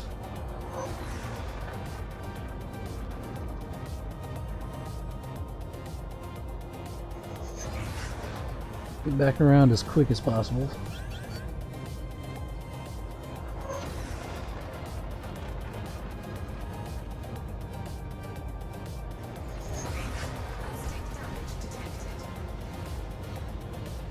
We're taking fire, boys.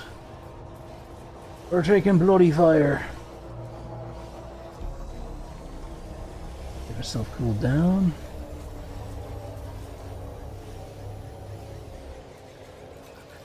Warning. Prostate damage detected. Multiple malfunction. I'm on it. Yeah, we're out of caustic sink. We're out of sinks. This might be it. The slow death of acid.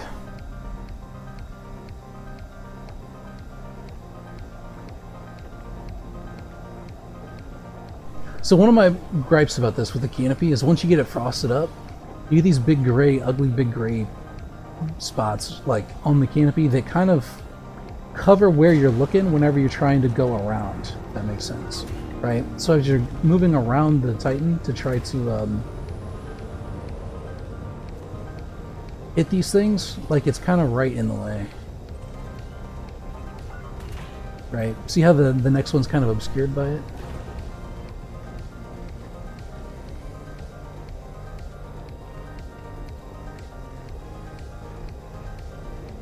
God, I feel slow.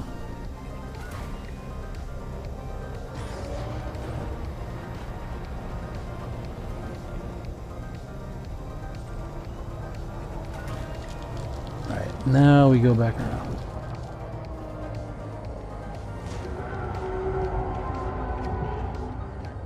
Don't run into the side. We'll do one more attack run before we die. Ideally. There it is.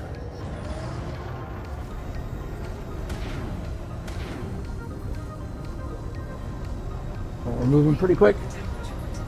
We might die. We're dead. We got to it a little too quick. Or maybe more apropos, we got to it too quick without stopping. And the shard cannon really kind of tanks my FPS real close up to it. Alright, I mean, but we did more in that one than we did in the other ones. I think we could probably try doing a... Let's try doing one with more players in it. Right, we'll go into open play. I'm afraid to do the private session for the AXI because I'm afraid it's going to be lagging out again. So... we'll try that. Main menu.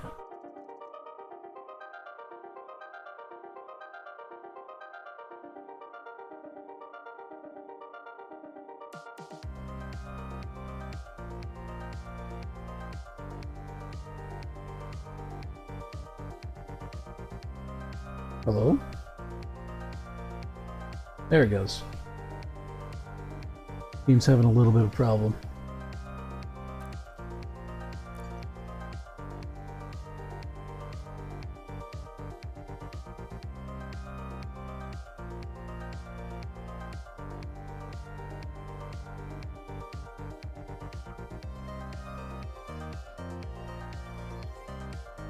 Okay, is there anything that I want to change before we go out there? I actually might get a little bit more range on these lasers, if I can afford it.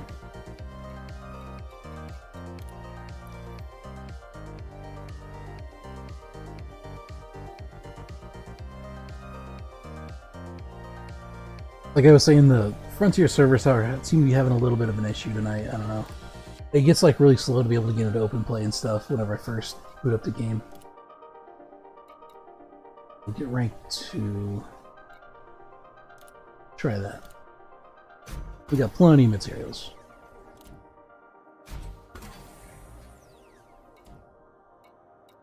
We still got our thermal vent. That's good.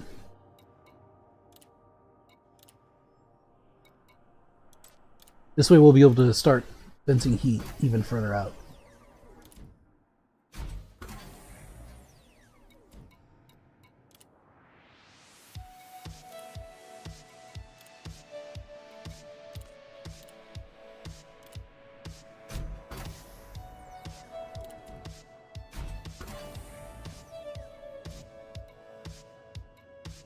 Wow, so you can do almost 5,000 meters. That's pretty good. Alright, we'll try with that.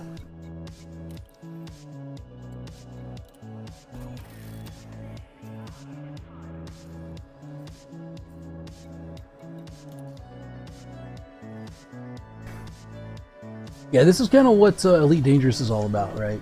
Is you try to purpose build ships for certain scenarios, for the things you want to do. And then from there, it's just a matter of like fine-tuning it until you get to where you need to be. It just so happens that we're choosing some of the like most hectic in-game content Elite Dangerous to do it for, so we die a lot. But like, oof, I'm looking at the stream now, it's pretty choppy. Landing coupler disengaged. Watch for oncoming traffic when passing through the airlock. Come on, guy, move it. You got time to wait around. There's space bugs what need killing. Space bug flowers.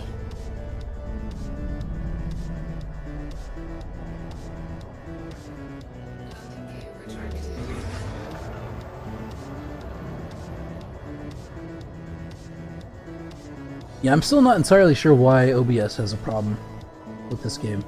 All of that's real smooth on my screen. And I don't know why OBS picks it up differently, but it does. All clear. Safe travels, Commander.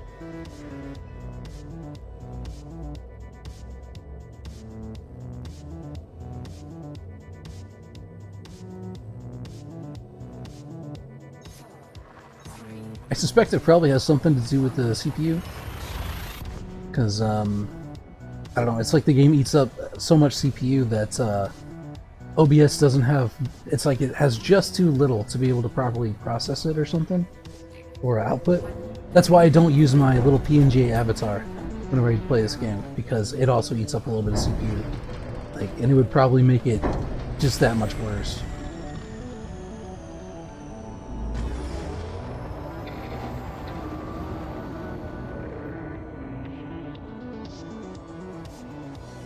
Later.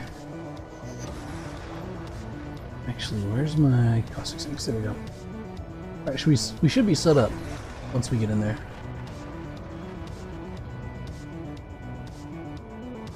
But yeah, I figure if we can get like an instance with a few other people, many hands make light work, and we can get some good credits out of this.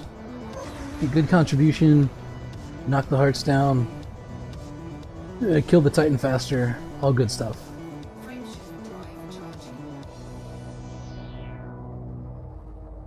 My guess is that if we don't kill the Titan by Thursday, which I think we probably will, but if we don't kill it by Thursday, then we're gonna have more work to do in this area against Raijin,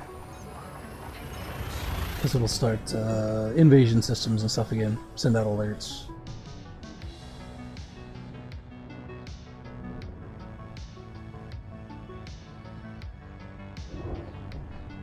I'm interested to see what FDev does for the last Titan. I wonder if it has any tricks up its sleeve or not. Frontier likes to do like surprises. That makes sense. This entire Thargoid war, they've been kind of like tweaking things as they've gone along, right? Sometimes the Thargoids launch surprise attacks against systems. Like I think it was there's a community goal. Was it last week or the week before? Where they launched an attack on a pretty important system in the inner bubble, which is pretty interesting. They launched like a surprise attack, and there was a community goal to fend them off, which is kind of cool. But yeah, Frontier does stuff like that occasionally. I'm curious to see what they'll do with the last Titan. What curveballs they'll try to throw. Oh man, I also need to get an SEO on this thing. Luckily the Titan's not too far out.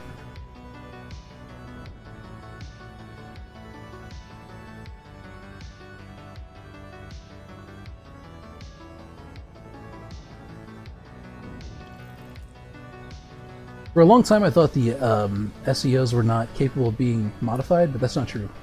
You can essentially modify them the same way you do anything else, so they're essentially just like a pure upgrade from standard frameshift drives. But you get the added option of being able to like tool around in Super Cruise a lot faster, at the cost of a lot more fuel.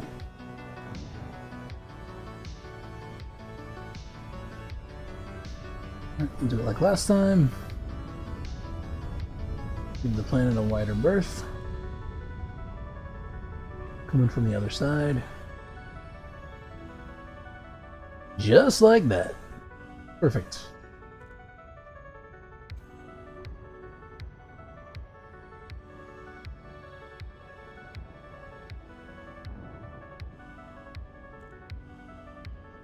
I definitely see players flying around, so I know people are here.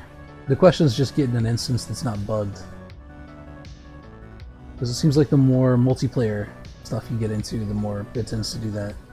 Unfortunately.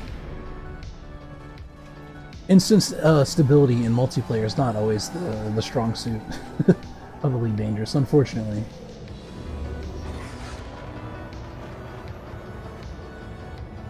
Let's go, baby! Ah, look at it go. You big mad.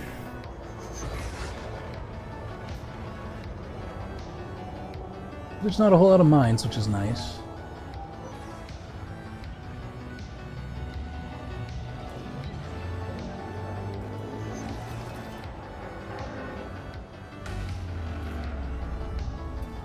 And there's one just kind of ahead of us. Oh, hello. Thrusters, please. Thank you. I prefer not to have any more mines. If I can avoid it. Caustic damage detected.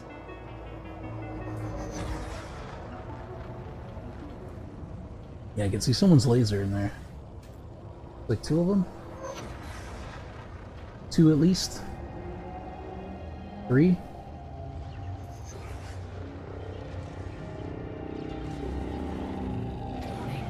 Caustic damage detected. Caustic substance.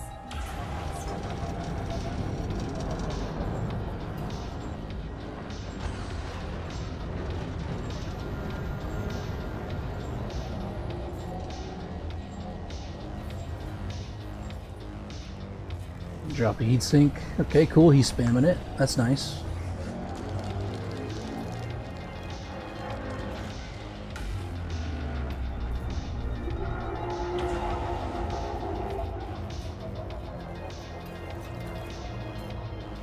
Alright, I think we're through.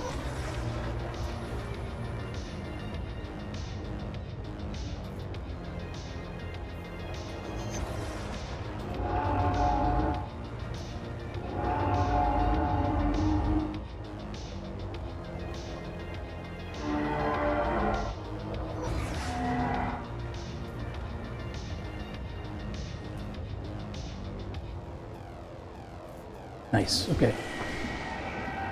Caustic is done.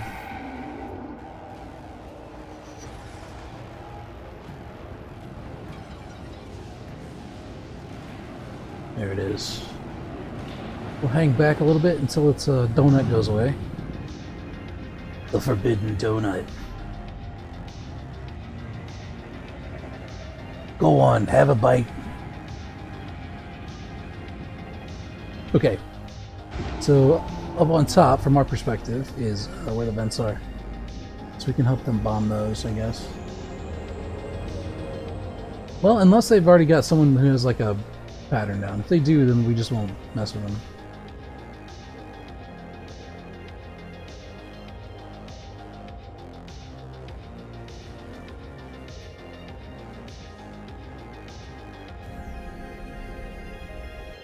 Okay, we're still too far out. There we go.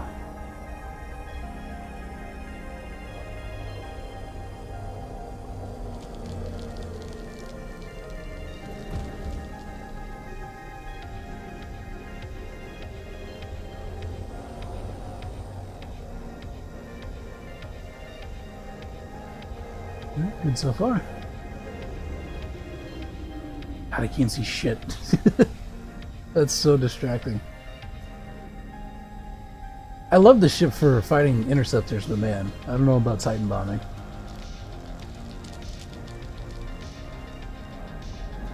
Looks like he's kind of over there. So we'll actually take the other side.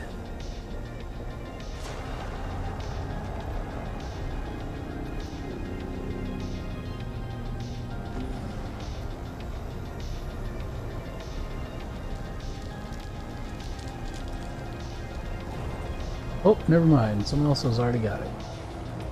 Yes. Yep. Someone else who's way better outfitted than me. because I already got it. And that's okay. I'm cool with that. We'll just worry about damaging the core.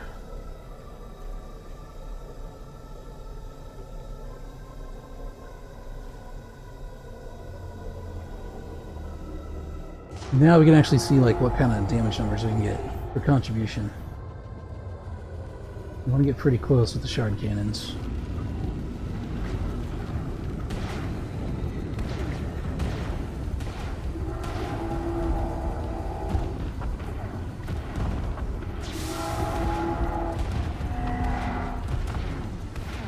Alright, it's down to 15%. Goes down pretty quick. Nice. Alright. Up we go. Run, don't walk. Well, fly.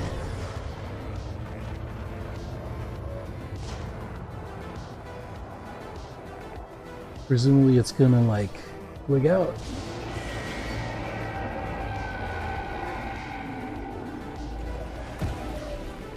Hopefully that guy will leave me alone.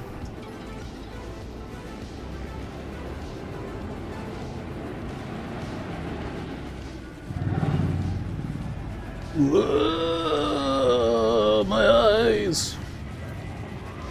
Oh, something's hitting us. It is indeed the interceptor! Perfect. We'll use him as a way to get rid of our heat somewhat for the time being. Whoop. Damn it.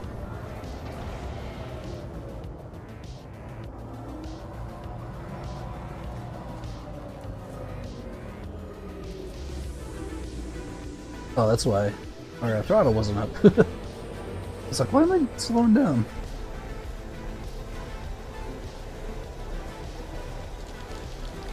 Alright, those guns should stop here in a second.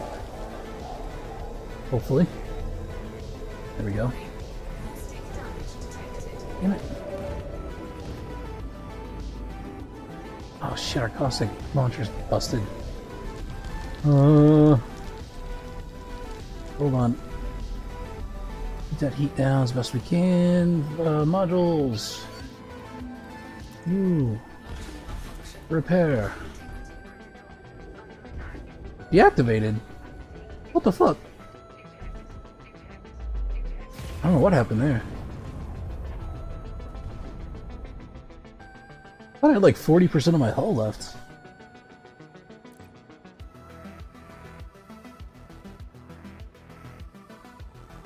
Interesting. Did we even get contribution for that, I wonder? I wasn't paying attention.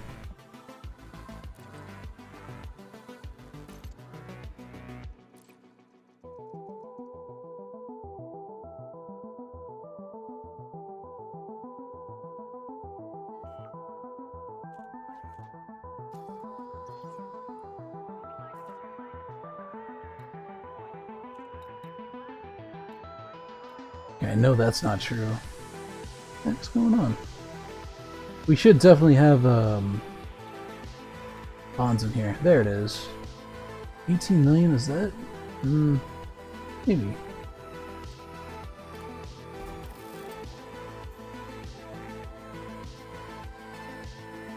What's the Titan at now?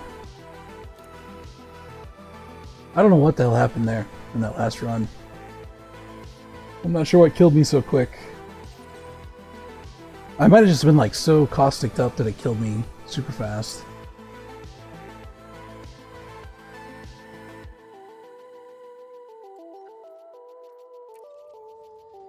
Somehow something like totally blew out my caustic sink launcher, so I couldn't clear it.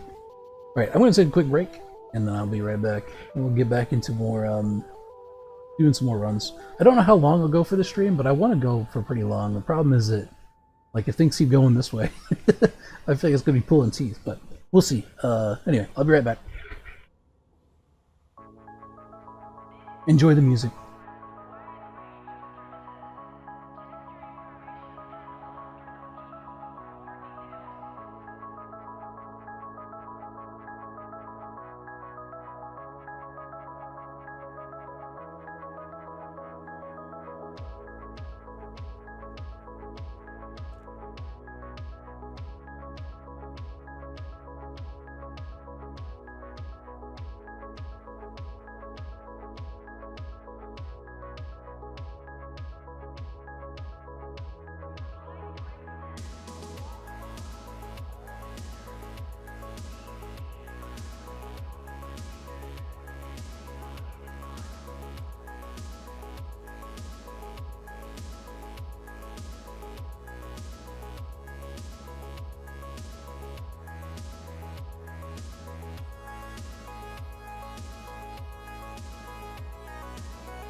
Sorry, forgot to unmute myself. I've returned. Let's see here. We should still be an open play, right? Let me look at something really quick. What other ships do we have access to? The Mamba, that's 33 minutes away, and this one's 53 minutes. I was thinking of like maybe trying to bring some of these in and do some crazy stuff with them, but I don't think I want to wait that long. I could just bring them in, regardless. Do some experimentation with different ships and stuff. The Imperial Eagle, this is one that I bought a while back, and I've literally done nothing with it. I'm pretty sure it's even still got the stock weapons and stuff on it. But that might be kind of fun to fly around the Titan. I don't know. It's a little tiny thing. It's a small ship. Alright. Let's go. Let's do this again. So the biggest problems with the Challenger is dealing with this inertia.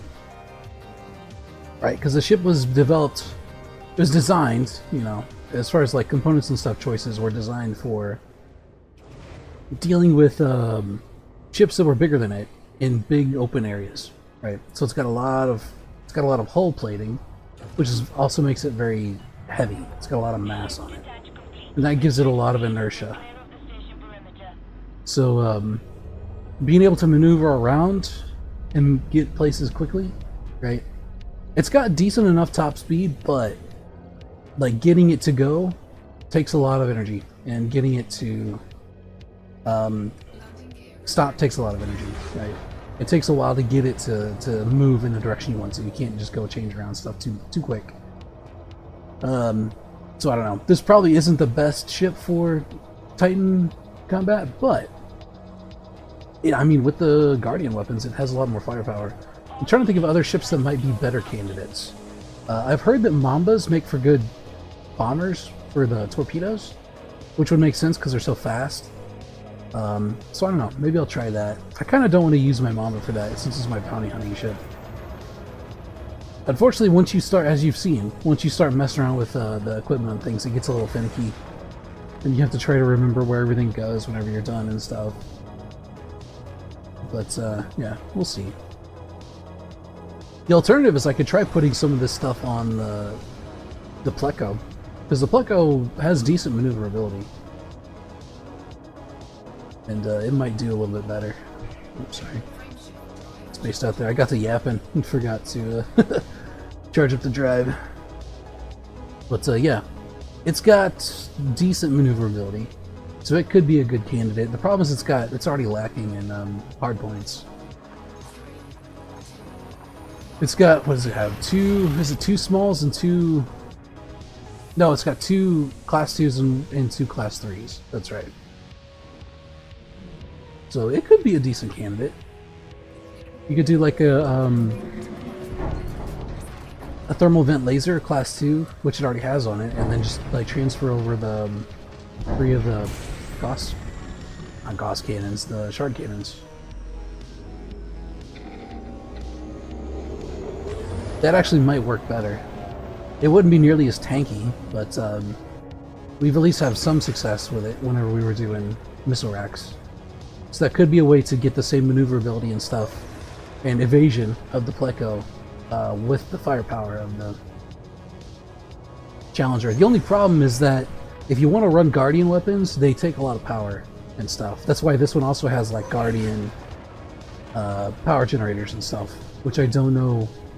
Right, it's got power distributors and stuff on it. All these ones with a little blue mark, that means it's Guardian stuff.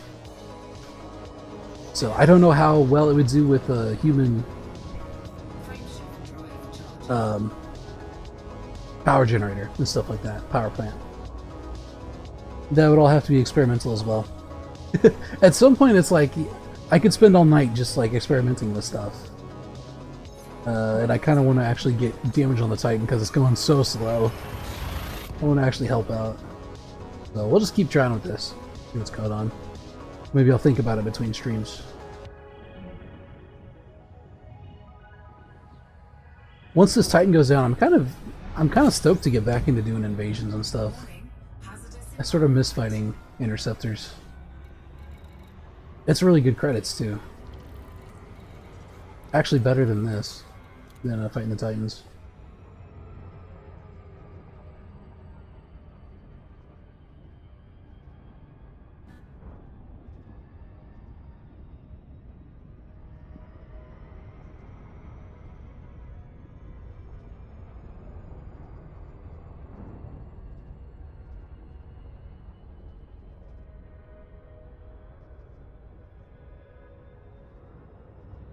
And we'll come in from the side like we did before.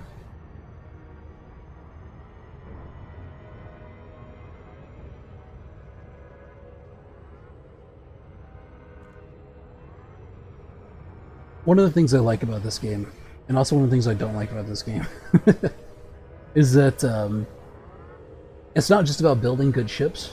It really is about a certain amount of skill, which is why I die so often. Because you can build a really good ship, but if you don't know how to pilot it effectively, then yeah, it's a problem. This is like bringing in the Vorpal Strike, right? This Challenger into a place that it's not really designed to go, and I'm not used to flying it this way.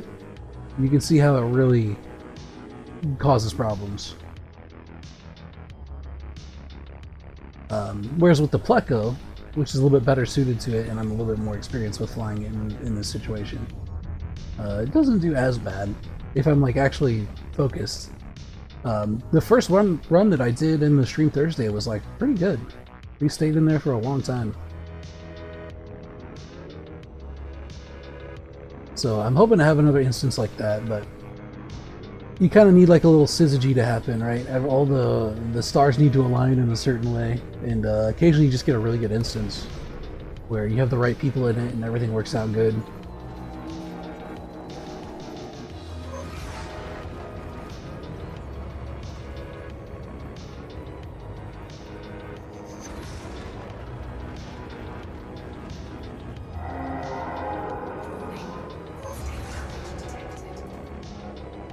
Yeah, I like the doing the invasion systems because it's also a really good way to boost up combat rank. So if you kill scouts, they all count as like max level. They count the same as like max level humans. But if you have the right like equipment, so if I got on the Pleco while other people are doing invasion instances, right, defending starports or whatever, then I could get in the Pleco, go in there, and just be on scout swatting duty, and get a bunch of contributions toward my combat rank, because each one counts as elite, right? That's how I've gotten most of my rank so far, is in this Thargoid War.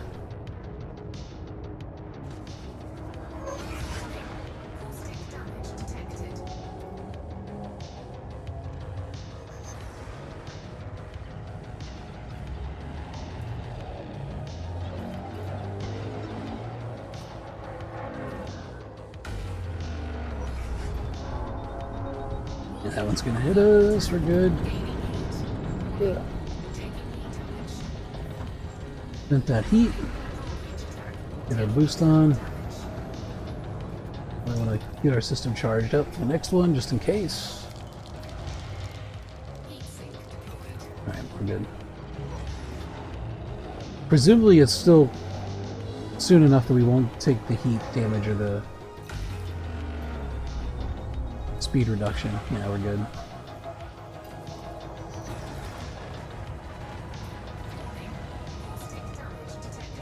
And I'm not paying attention to my caustic sinks like I should be. Another failure of pilot skill. Just simply not paying attention.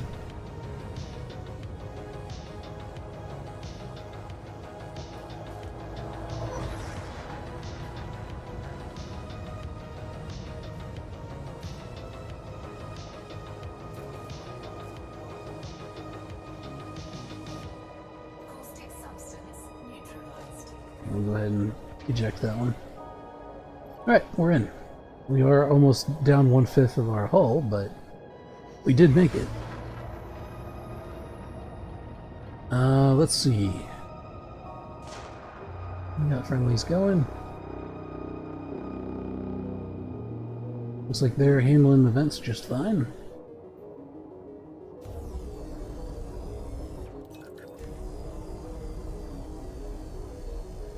So if you try to fire weapons, I believe laser weapons especially, without enough energy in your capacitors, they get thermal overload and it actually builds heat.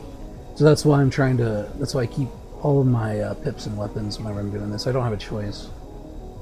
This ship just heats up too much.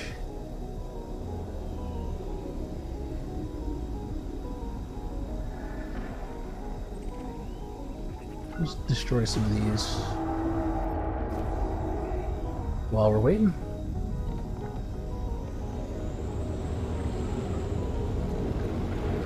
Get nice and close.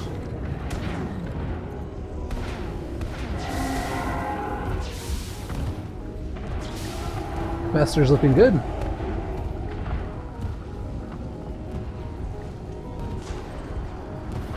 Wow, that went down pretty quick. Maybe they do need help with the bombing. I mean, I could go around the other side and give it a shot. I want to say the number of vents that you kill, or that you bomb, before it, like, vents, the longer it stays up.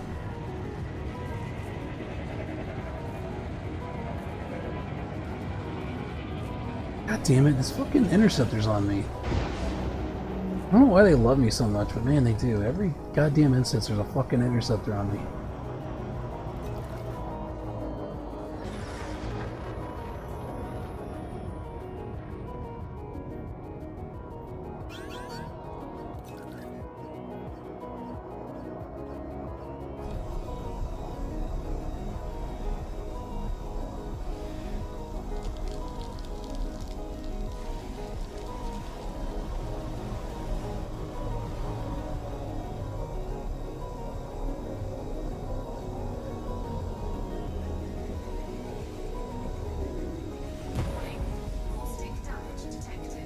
Well, thank you. That's what I've always wanted. You got some weird double vision going on here. I'm not sure what the deal is with that. Nor am I sure why this turret's shooting me, considering I'm at 2% heat. But here we are.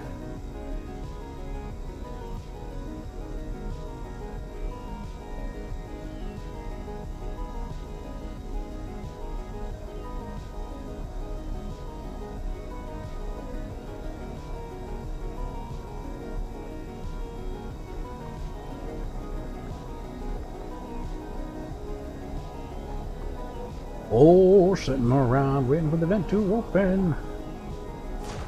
There it goes, gonna put a torpedo in it. Hello? There it goes. A little bit delayed. Oh, that's not it. Where's the dang... Oh, I'm looking in the wrong direction.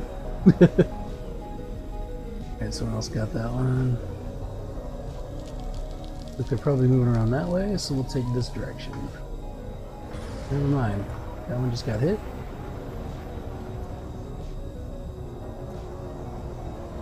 Oh, they got it.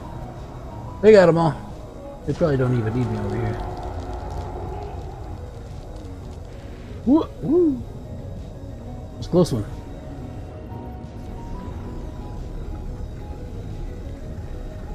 Wait for me. I'm so tempted to boost, but I know I'm gonna run right into it if I do.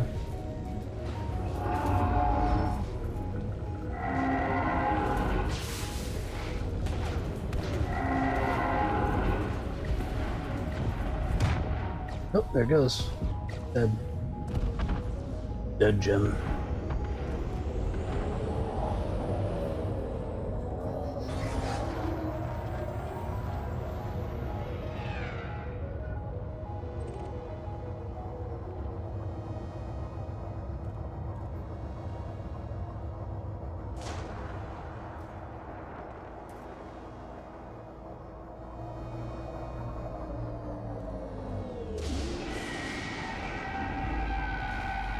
Did I not get contribution for that?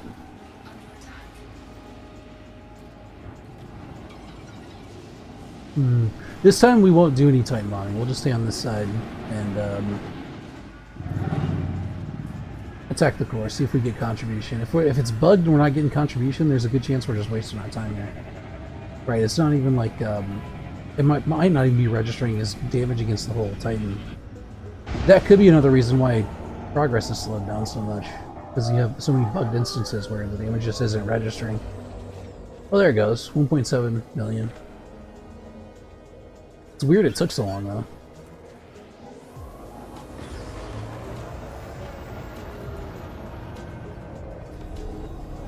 And how close do we gotta be on this thing? There we go. And of course, that fucking interceptor's on me again. Because why wouldn't it be? Frick. You can see its dumb little indicator on the radar flashing.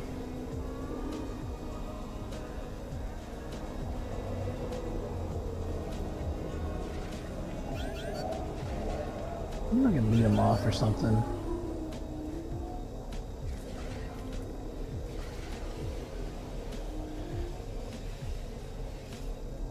I'd like for him to go away.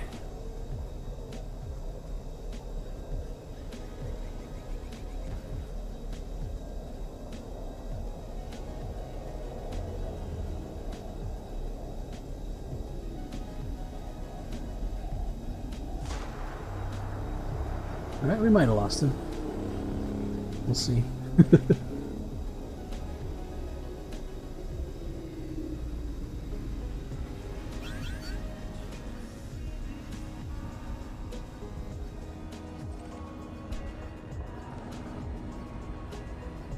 I think that's where the majority of my damage is getting chunked out from, is that interceptor taking shots at me whenever I have to fly away from this thing.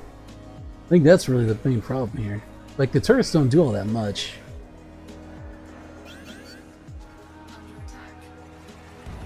Okay, there's a scout on me there.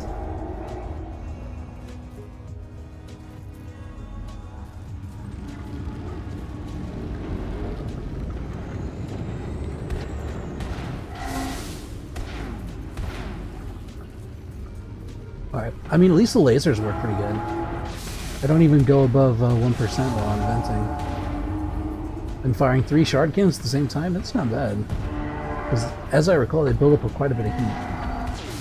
My mod shards definitely build up a ton of heat.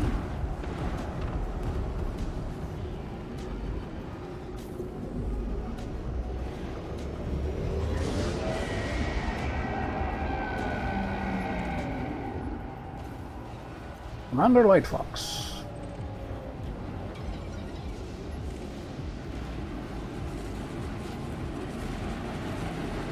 There's someone else has a challenger too.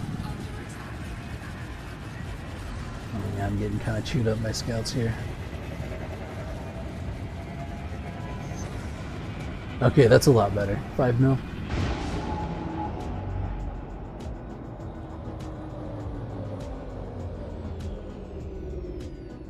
Man, I wish I had repair limpets right now. Or AXMCs. Look at them all.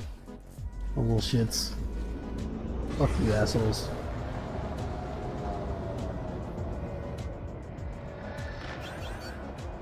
Oh, if I had my AXMCs, I'd chop you up. Put you in a salad.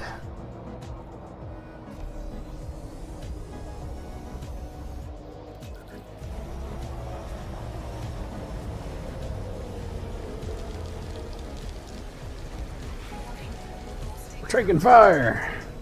There it goes. Sort of. We're still getting shot by stuff, but it's not too bad.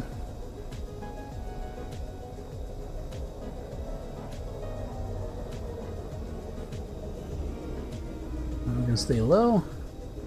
Hopefully avoid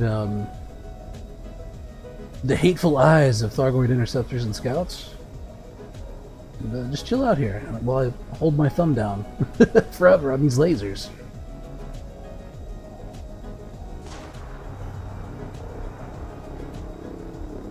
Whoop, actually, hold on. There we go. Get that caustic off us.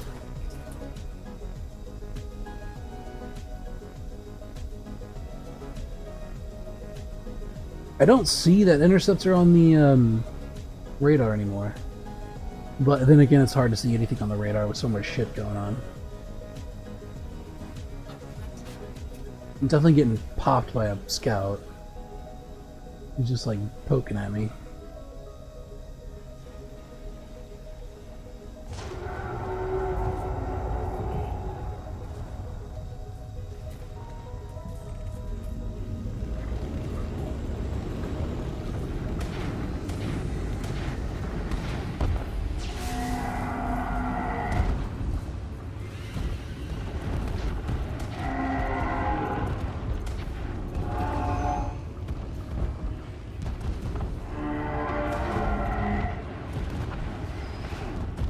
Alright, so we can get about 2.5 volleys off.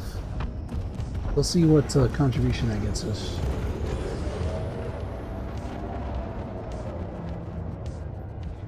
Yeah, we're flying through the Scout Swarm now.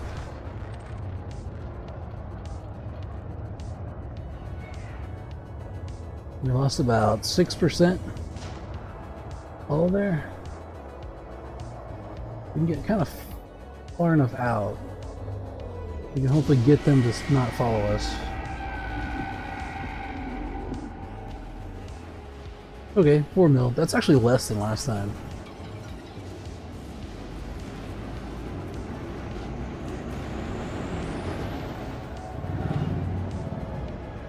Try to gain some distance out from these guys. Give her a wide berth, boys. Give her a wide berth. Don't get stuck in the donut. Hello? You gonna end that anytime soon?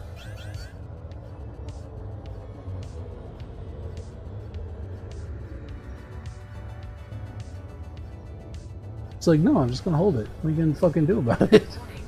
Caustic damage detected. Hey, stop doing that. I need to get close to you so I can cool off. Does this count as an enemy? No. Sir?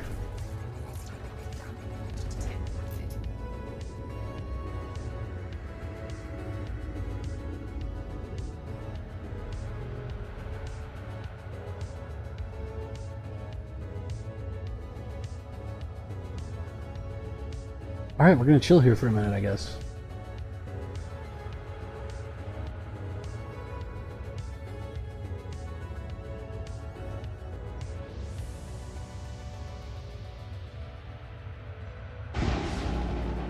There it goes. About time.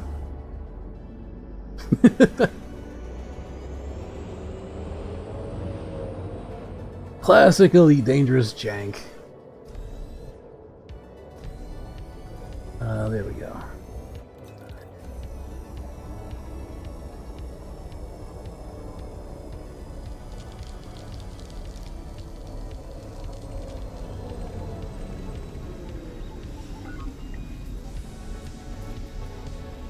I'm gonna kill this turret.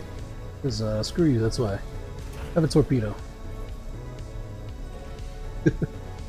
Actually, does that do damage? Like, can you knock out these turrets with it?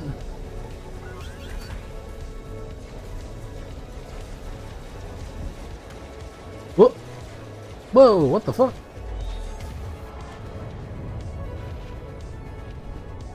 Did I not have like 40% hull left? Oh shit, someone killed me! I got killed by a player.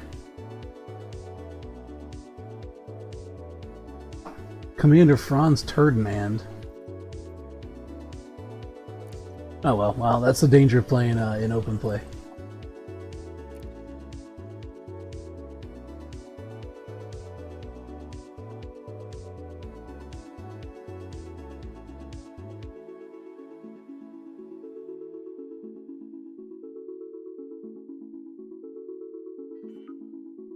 Let's try the AXI one again. We'll see if it still has an issue. Like, if we can confirm that that is actually the problem with an AXI private sessions, then that's something they should probably know about.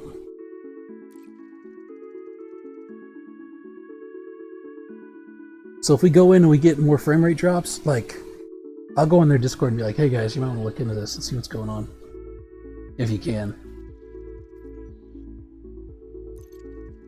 Edition Initiative.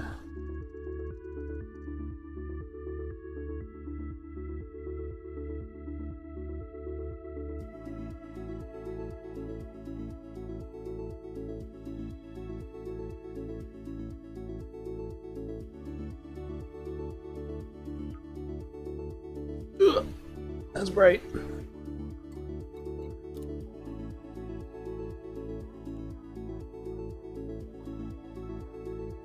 Oh yeah, the servers are just so laggy.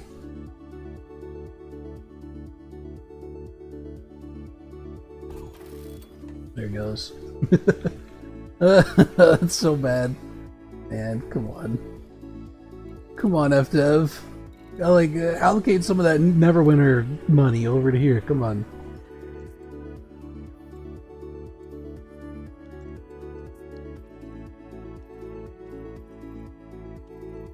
I think it's Neverwinter that they run.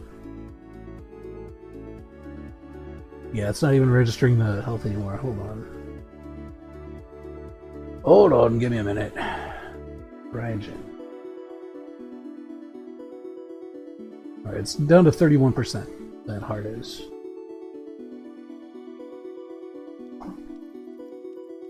That's what DCOH says. Alright. Yep, let's go. We'll fly in one more time and see if it's lagging out. And if it is, then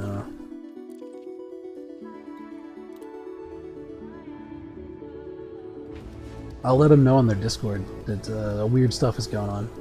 I don't know if there's anything they can even do about it. It might just be like private sessions or something that are having an issue.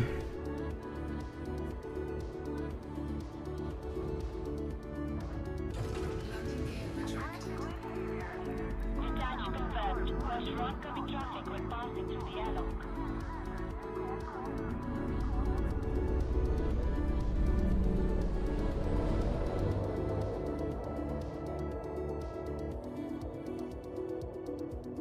It's funny because like I had always heard people talk about bugged instances and stuff in this game, but I had pretty good luck with it up until fairly recently. I don't remember ever being this bad, but I don't know if it's something to do with Frontier's servers or what. Station. Safe travels, Commander. But yeah, and all the time I played Elite, there have been weird stuff like being unable to find certain types of missions and things, but I don't recall ever having this much like disruption of instances and stuff like that.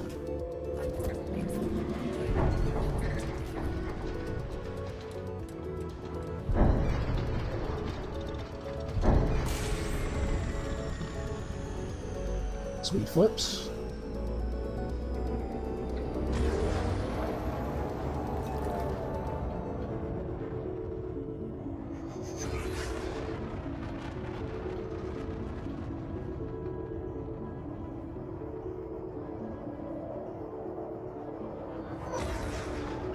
I don't think it's my connection or anything, because I've been using the internet just fine. Like, I just pulled up the DCOH website to check on the health of the Titan, and it seemed to work alright. Also, I haven't had any streaming issues, by the looks. I mean, aside from the normal ones. But that's more like aging computer rig issues than connection ones.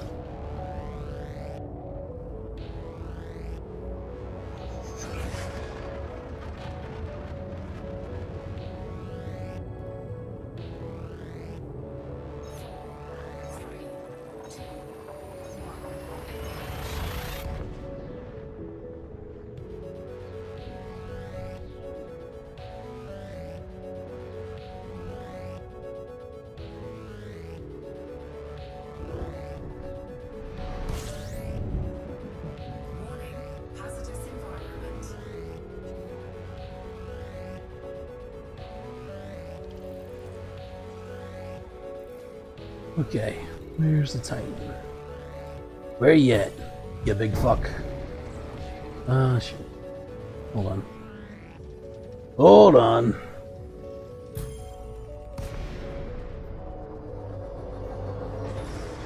Under attack. Taking damage. Frameshift drive charging. 4, 3, 2, 1. Engage. Okay, you. Show me your secrets.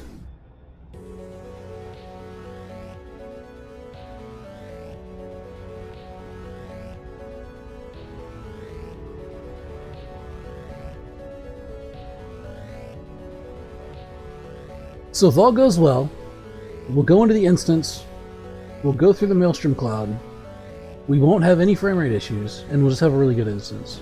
And we'll stay on there for a little bit. Just doing runs for as long as we can. If we go through and we have frame rate issues again like we did before, then, I don't know, I'll go on the AXI Discord and be like, hey, your private sessions are, and some people are having issues with it. And I don't know, they can watch this stream or whatever if they want proof to see what's going on. Like I said, I don't know if there's anything that they can even do about it. It might just be an issue with private instances or something. Maybe it's like the way some graphical assets are loading in or calculating or something in private sessions. I don't know. Could be a number of things. I'm not a computer nerd, so I'm not sure.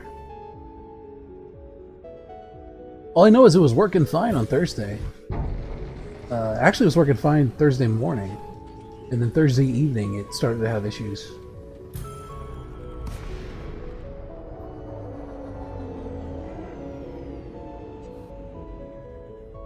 Oh, come on.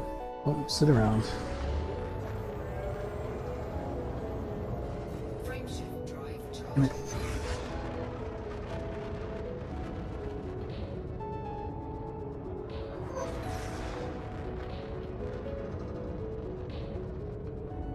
Took some little chip damage there. And let him get close. Now it's gonna take forever.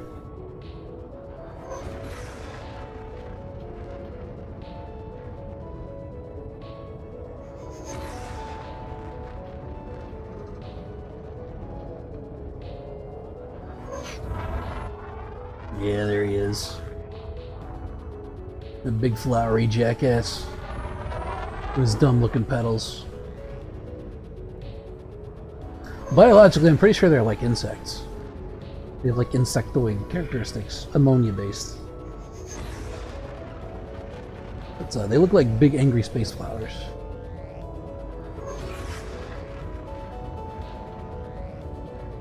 Alright, we're just far enough away from... Oh, never mind. I was about to say that they can't hit us, but that's obviously not true. God damn it, come on.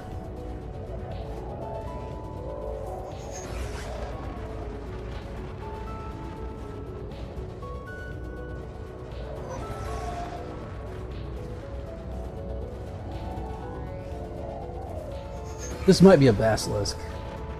Which is why we're having trouble getting away from it. Or maybe I just underestimated how fast the Thargoid interceptors are in general.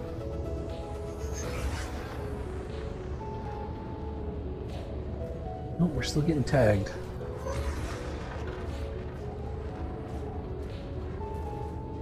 Come on, charge faster.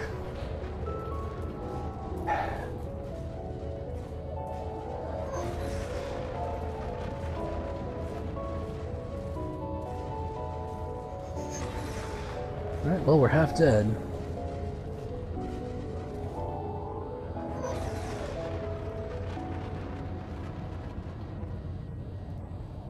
I could try to turn and fight it, but,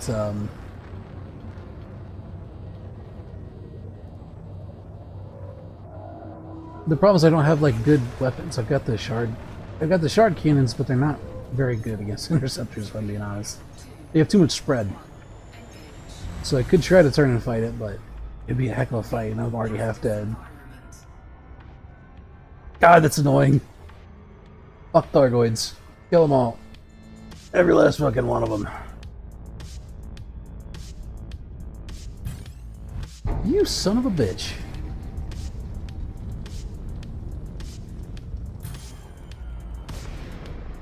Oh, there he is. Dickhead.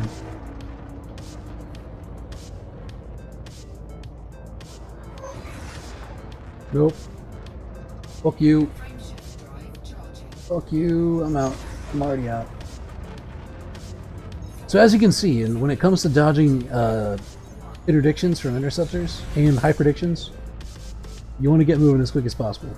Because me forgetting to throttle up there, the first one really, really fucked me over. Throttle up and jump out as quick as possible. Oh god. This dude wants my booty.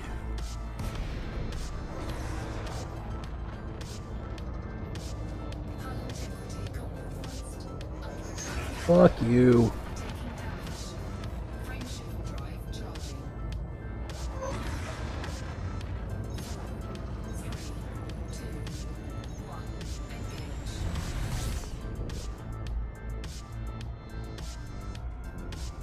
%40 hull and a prayer, but we're going. If I get interdicted again, I'm gonna fucking lose it.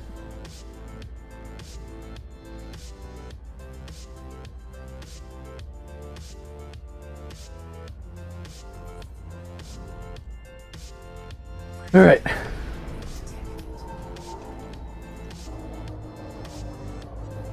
This ain't gonna be pretty, but we'll see. I'm mainly interested to see if they lags out or not.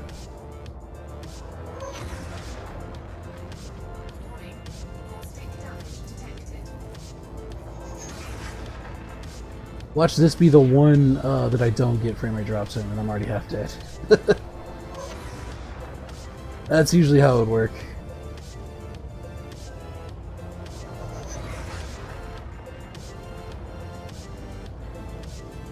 I have to go beg someone for a repair limpet. Are you serious?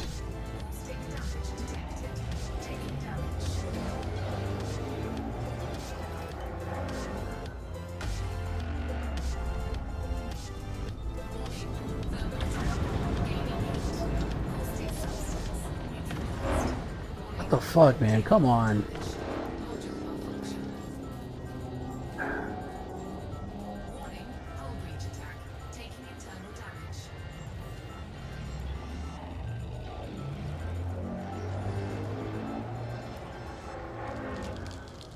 Man, this game has done everything it can to fuck me over this last round, huh?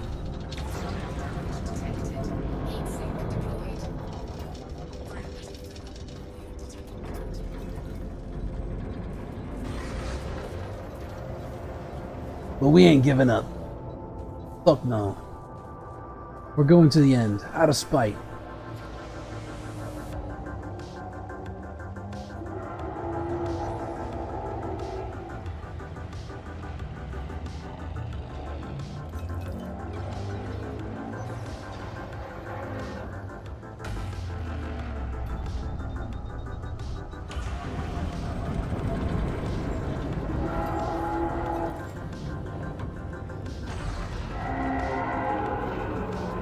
Boost through the setback there, as you have to do sometimes in Elite Dangerous and in life.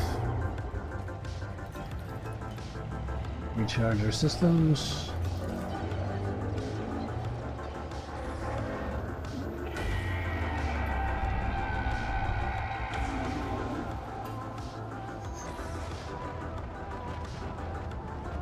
Don't worry about the sparking, it's supposed to do that. Probably.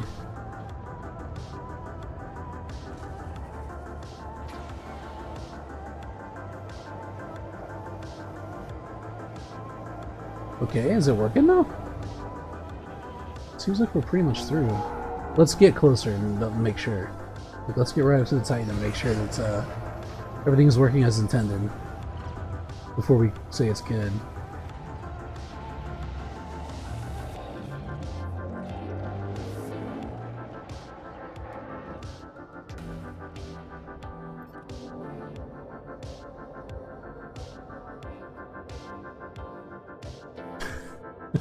26% hull. Let's go, baby. Woo!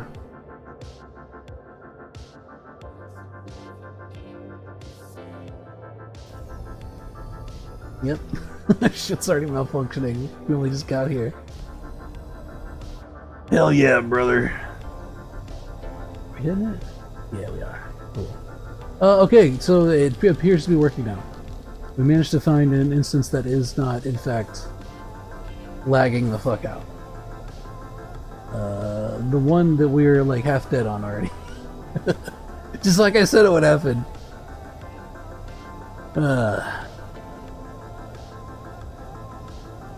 Poor old Richter Graves can't catch a break. Alright, what side is this? There's like fucking frost covering 40% of my canopy here. Is this the good side or the bad side? I think this is the vent side. Okay, we're getting shot for some reason. They can see us somehow. Do they sense blood in the water? I don't know. Can you fucking stop, please?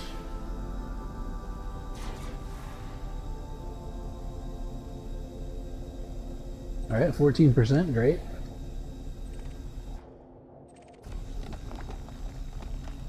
Gross. Please don't make those noises in my presence ever again. It's like hearing someone chew. You ever heard someone chew? It's awful.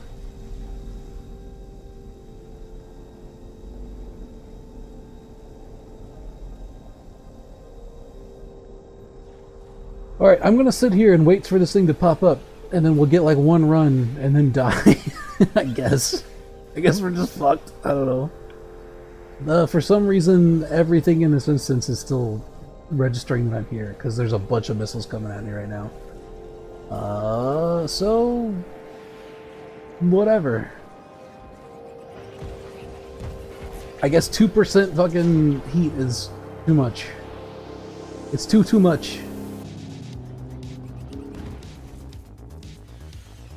Yep, 11%. Sweet. Can I get one run on this thermal vent? In contribution?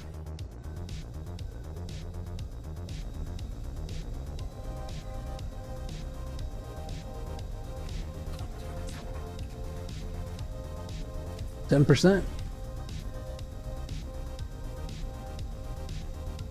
Come on, game, don't fuck me.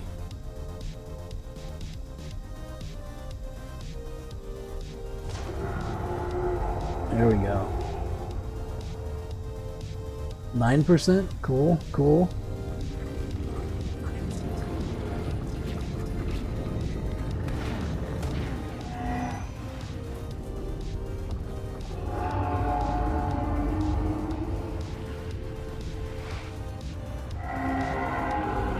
Pew pew pew. And it's back down.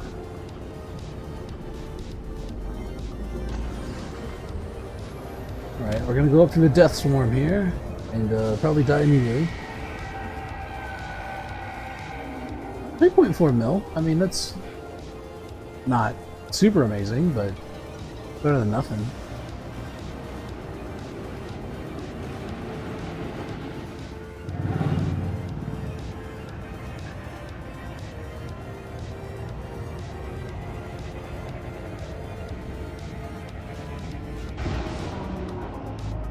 There's one of those fat bastards. I see him. Maybe he'll leave me alone. We'll go bother someone else.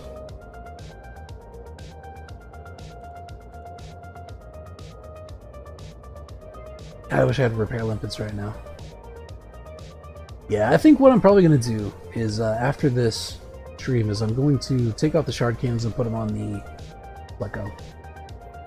It's just got a lot better maneuverability and survivability in this situation than this one does.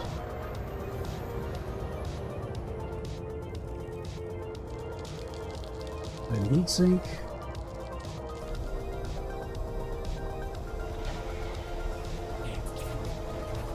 Yeah, these turrets should not be registering me at this thermal level, but they sure are, man. Let me tell you. They have learned.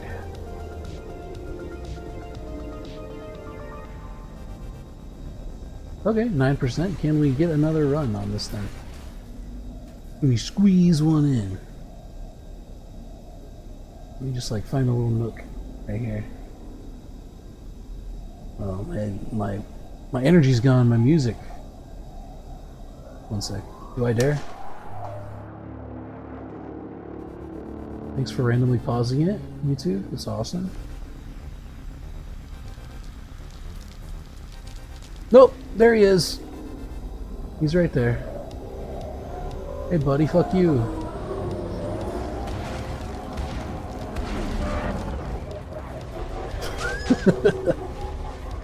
Oh man.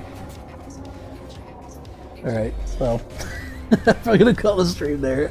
That was kind of fun. I mean, even though it was really janky and clunky and sloppy and all the other horrible things you generally don't want to happen, it was still pretty fun. It's interesting to like try to puzzle around. It's like a puzzle game inside of a flight simulator, right? As far as building the proper components and ships, like putting the puzzle pieces together to do the things that you want them to do. And sometimes it works and sometimes it doesn't. So it's a neat little experiment. Like I said, what I'll probably do is I'll switch back to the Pleco. I think it just has better overall survivability. It's got a lot more utility in this situation and maneuverability.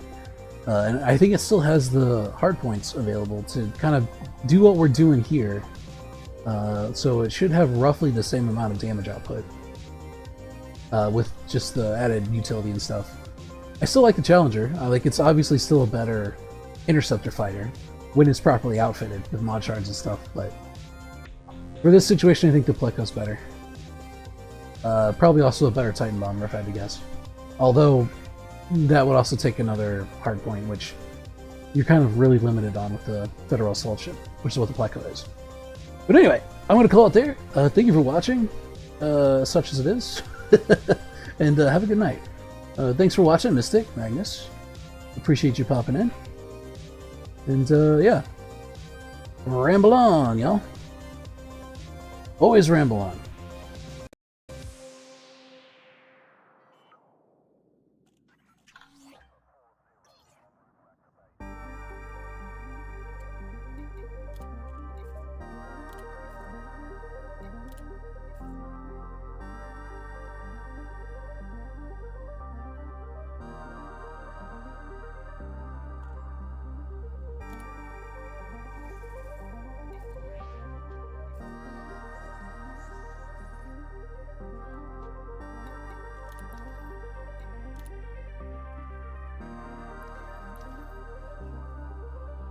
Oh, also, for those who may be wondering, we got 34 million in credit contribution over the session, so there you go. Almost 35 million.